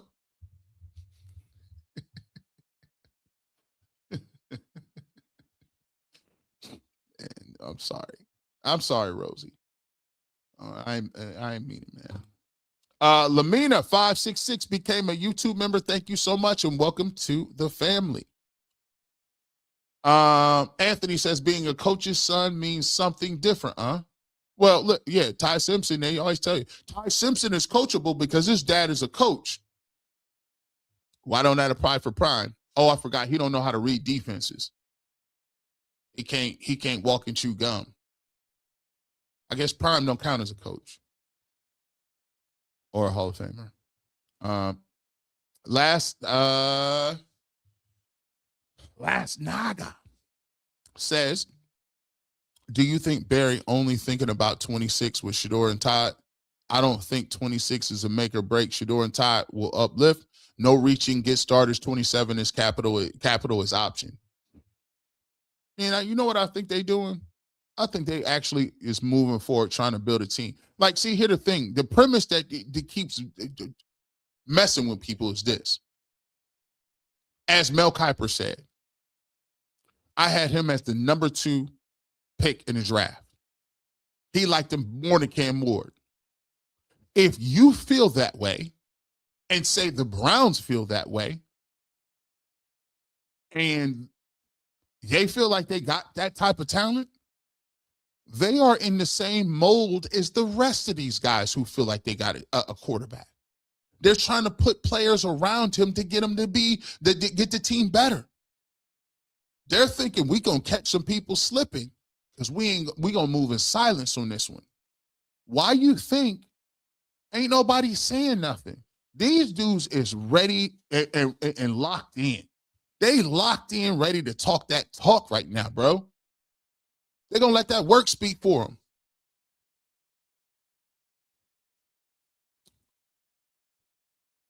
It's a real trigger. B-Day, April 1st. I'll be 33. Real Night King. We appreciate you. A happy belated birthday. Go ahead and hit us up. Send that to fifthdimensionmedia1@gmail.com. We get your birthday t-shirt out to you. No questions asked.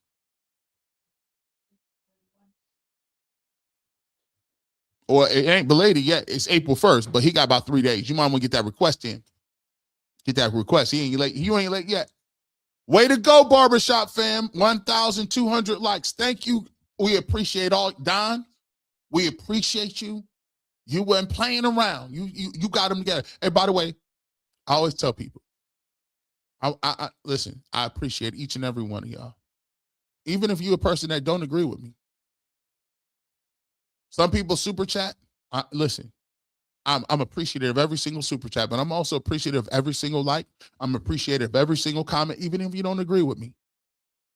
Because it helps to continue to get the content out to like-minded people. So thank you for taking the time to hit the like button. Thank you for taking the time to make a comment. And thank you for taking the time to super chat. If you did, I appreciate each and every one of y'all. Only here for Lamar. I'm happy Andrew finally got to pick his own head coach. Remember, Kevin, that's a very big point. Kevin was hired before Andrew Berry, and it made people feel like Kevin was ahead of Andrew Berry in certain aspects.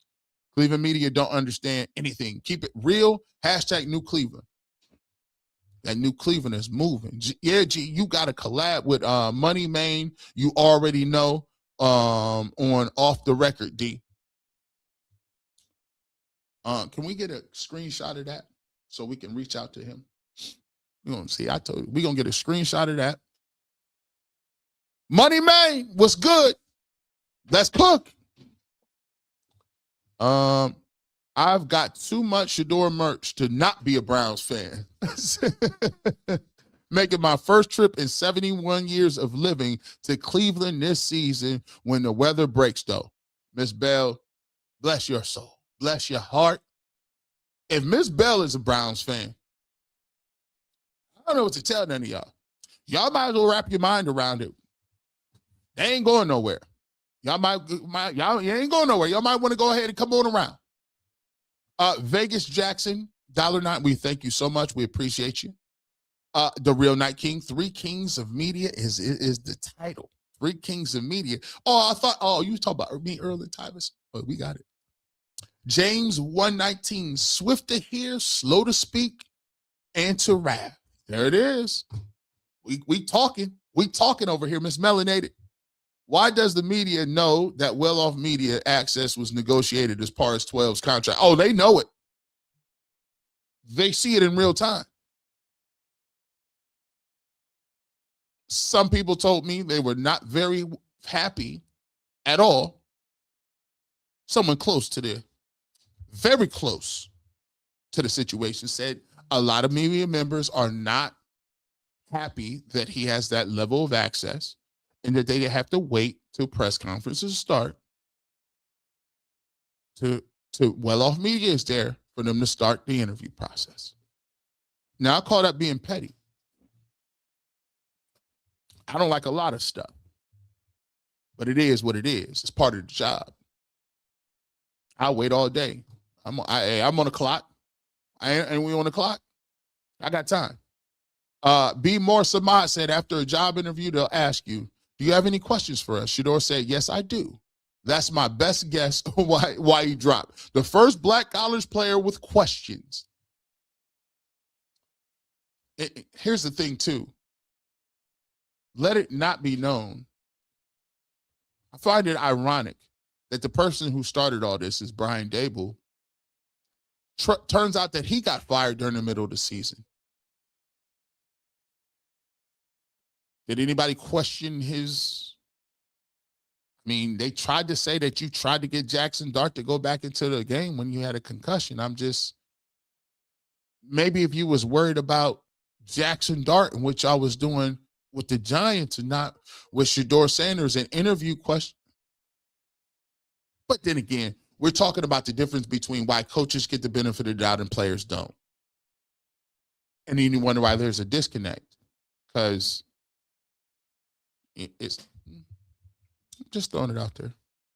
Prayers for my sis-in-law. She in the hospital with blood clots in her lungs, and they're scanning her to see if it's traveling to her brain. Real Night King, we want to send prayers and thoughts out there to your sister-in-law. We want to ask for praying and healing for her.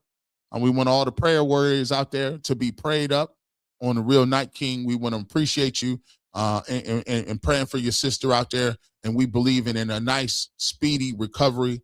Shout out to everybody in the barbershop family. Put them prayer signs up. We need the prayer signs in the chat. You know what we do? Put the prayer signs in the chat for me one time. You know what it is? Be more somebody. Alabama doesn't even want Simpson back. They ran him out there for that's a story too. If you've been watching it, they told Ty Simpson, because Ty Simpson was going to have to come back and compete for that job.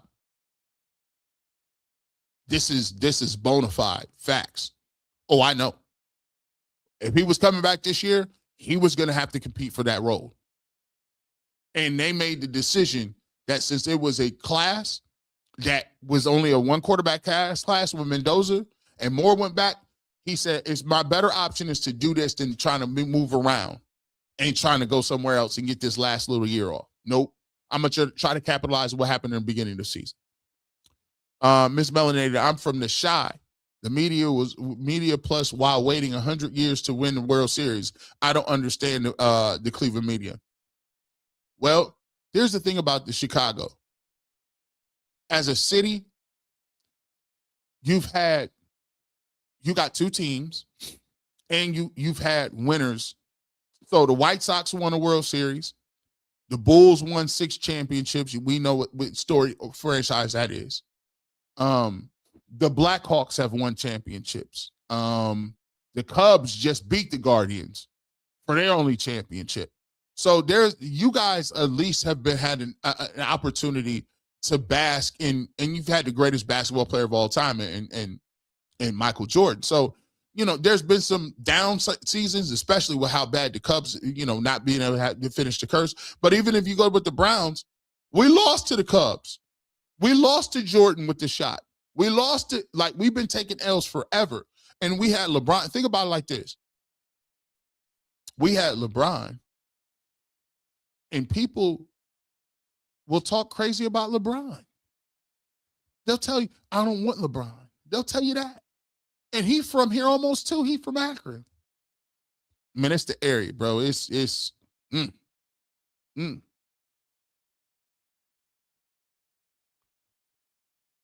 Sir, stop the cap and make me a sandwich.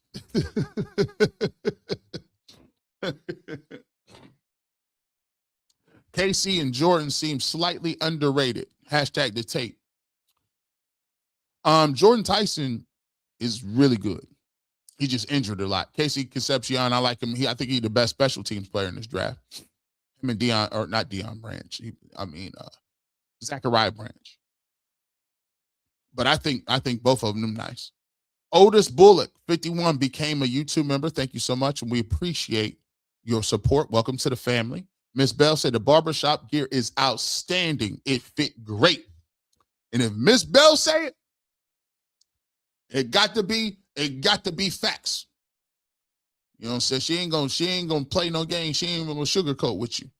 So we pride ourselves on putting out the top-notch gear. We pride ourselves. There ain't no, listen, and I don't want to toot my own horn, but I don't know no other sports people that's putting out gear like that.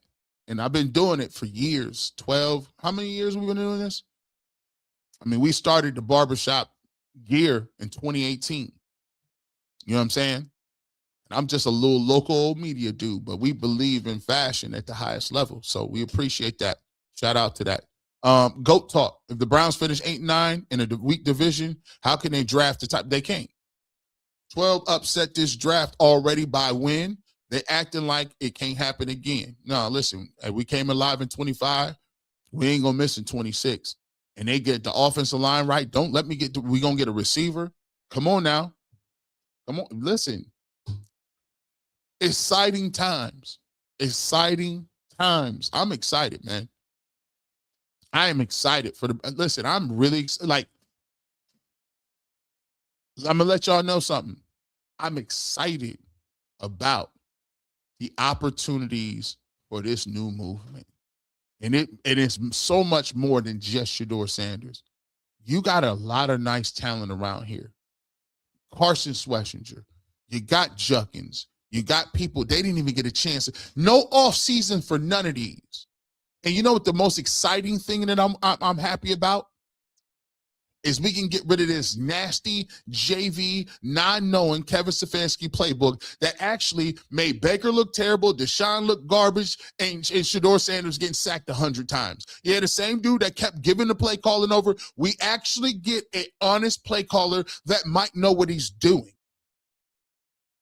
Because the biggest problem with this whole conversation is y'all was covering water for Kevin Stefanski and his nasty playbook for the last 4 years. He finally got outed, and we finally get a chance to see what a real offense might look like with somebody that knows what the heck he's doing. Right that. And with that being said, I appreciate everybody. A Train of Thought says, I'm going to Paris to see my old team, the Saints, play my new team. The Saints lost me when they didn't draft 12. Hashtag New Cleveland. They didn't already doing it. Let's go. We want to thank everybody for pulling up. Let us know. You want your shirt? If your birthday came up, Fifth Dimension Media 1 at gmail.com. Fifth Dimension Media 1 at gmail.com. Fifth Dimension Media 1 at gmail.com. We're going to be announcing some sponsorships coming down. If you're a business and you want to advertise on the show, we really trying to level it up. First and foremost, when we do things, we want to make sure that we can do something that is conducive to businesses that we believe in, that's trying to do some good work out here, reputable, but we want to bring value to your business. I ain't up here just reading nothing just to read it. I want to bring value. I want to bring something, some awareness and light to your business. So if you're interested, we got some partnerships coming up. One of our partnerships that we already got going, we got some things going over here is, yeah, you see it, Phenomenal Barbershop, where I get cut up at, looking crispy with the waves. Call my man Jason to book an appointment, 216-385-8861, 216-385-8861, Phenomenal Barbershop. You see it, G. Bush got him right there. He's doing some great things. They putting in 7 or 8 new booths, complete beauty salon back there. done the renovation. Shout out to him. I've been going to him for about 4 years. You're going to see some collaborations with Jason as well. We got some other things coming on the pipeline. So if you're interested, hit us up, fifthdimensionmedia1@gmail.com. With that being said, you never know when G. Bush might show up, radio, television, internet, but you want the fresh cut on sports, I keep the Clippers with me. Have a great rest of your evening. And you know how I end the show. It's always go Brown.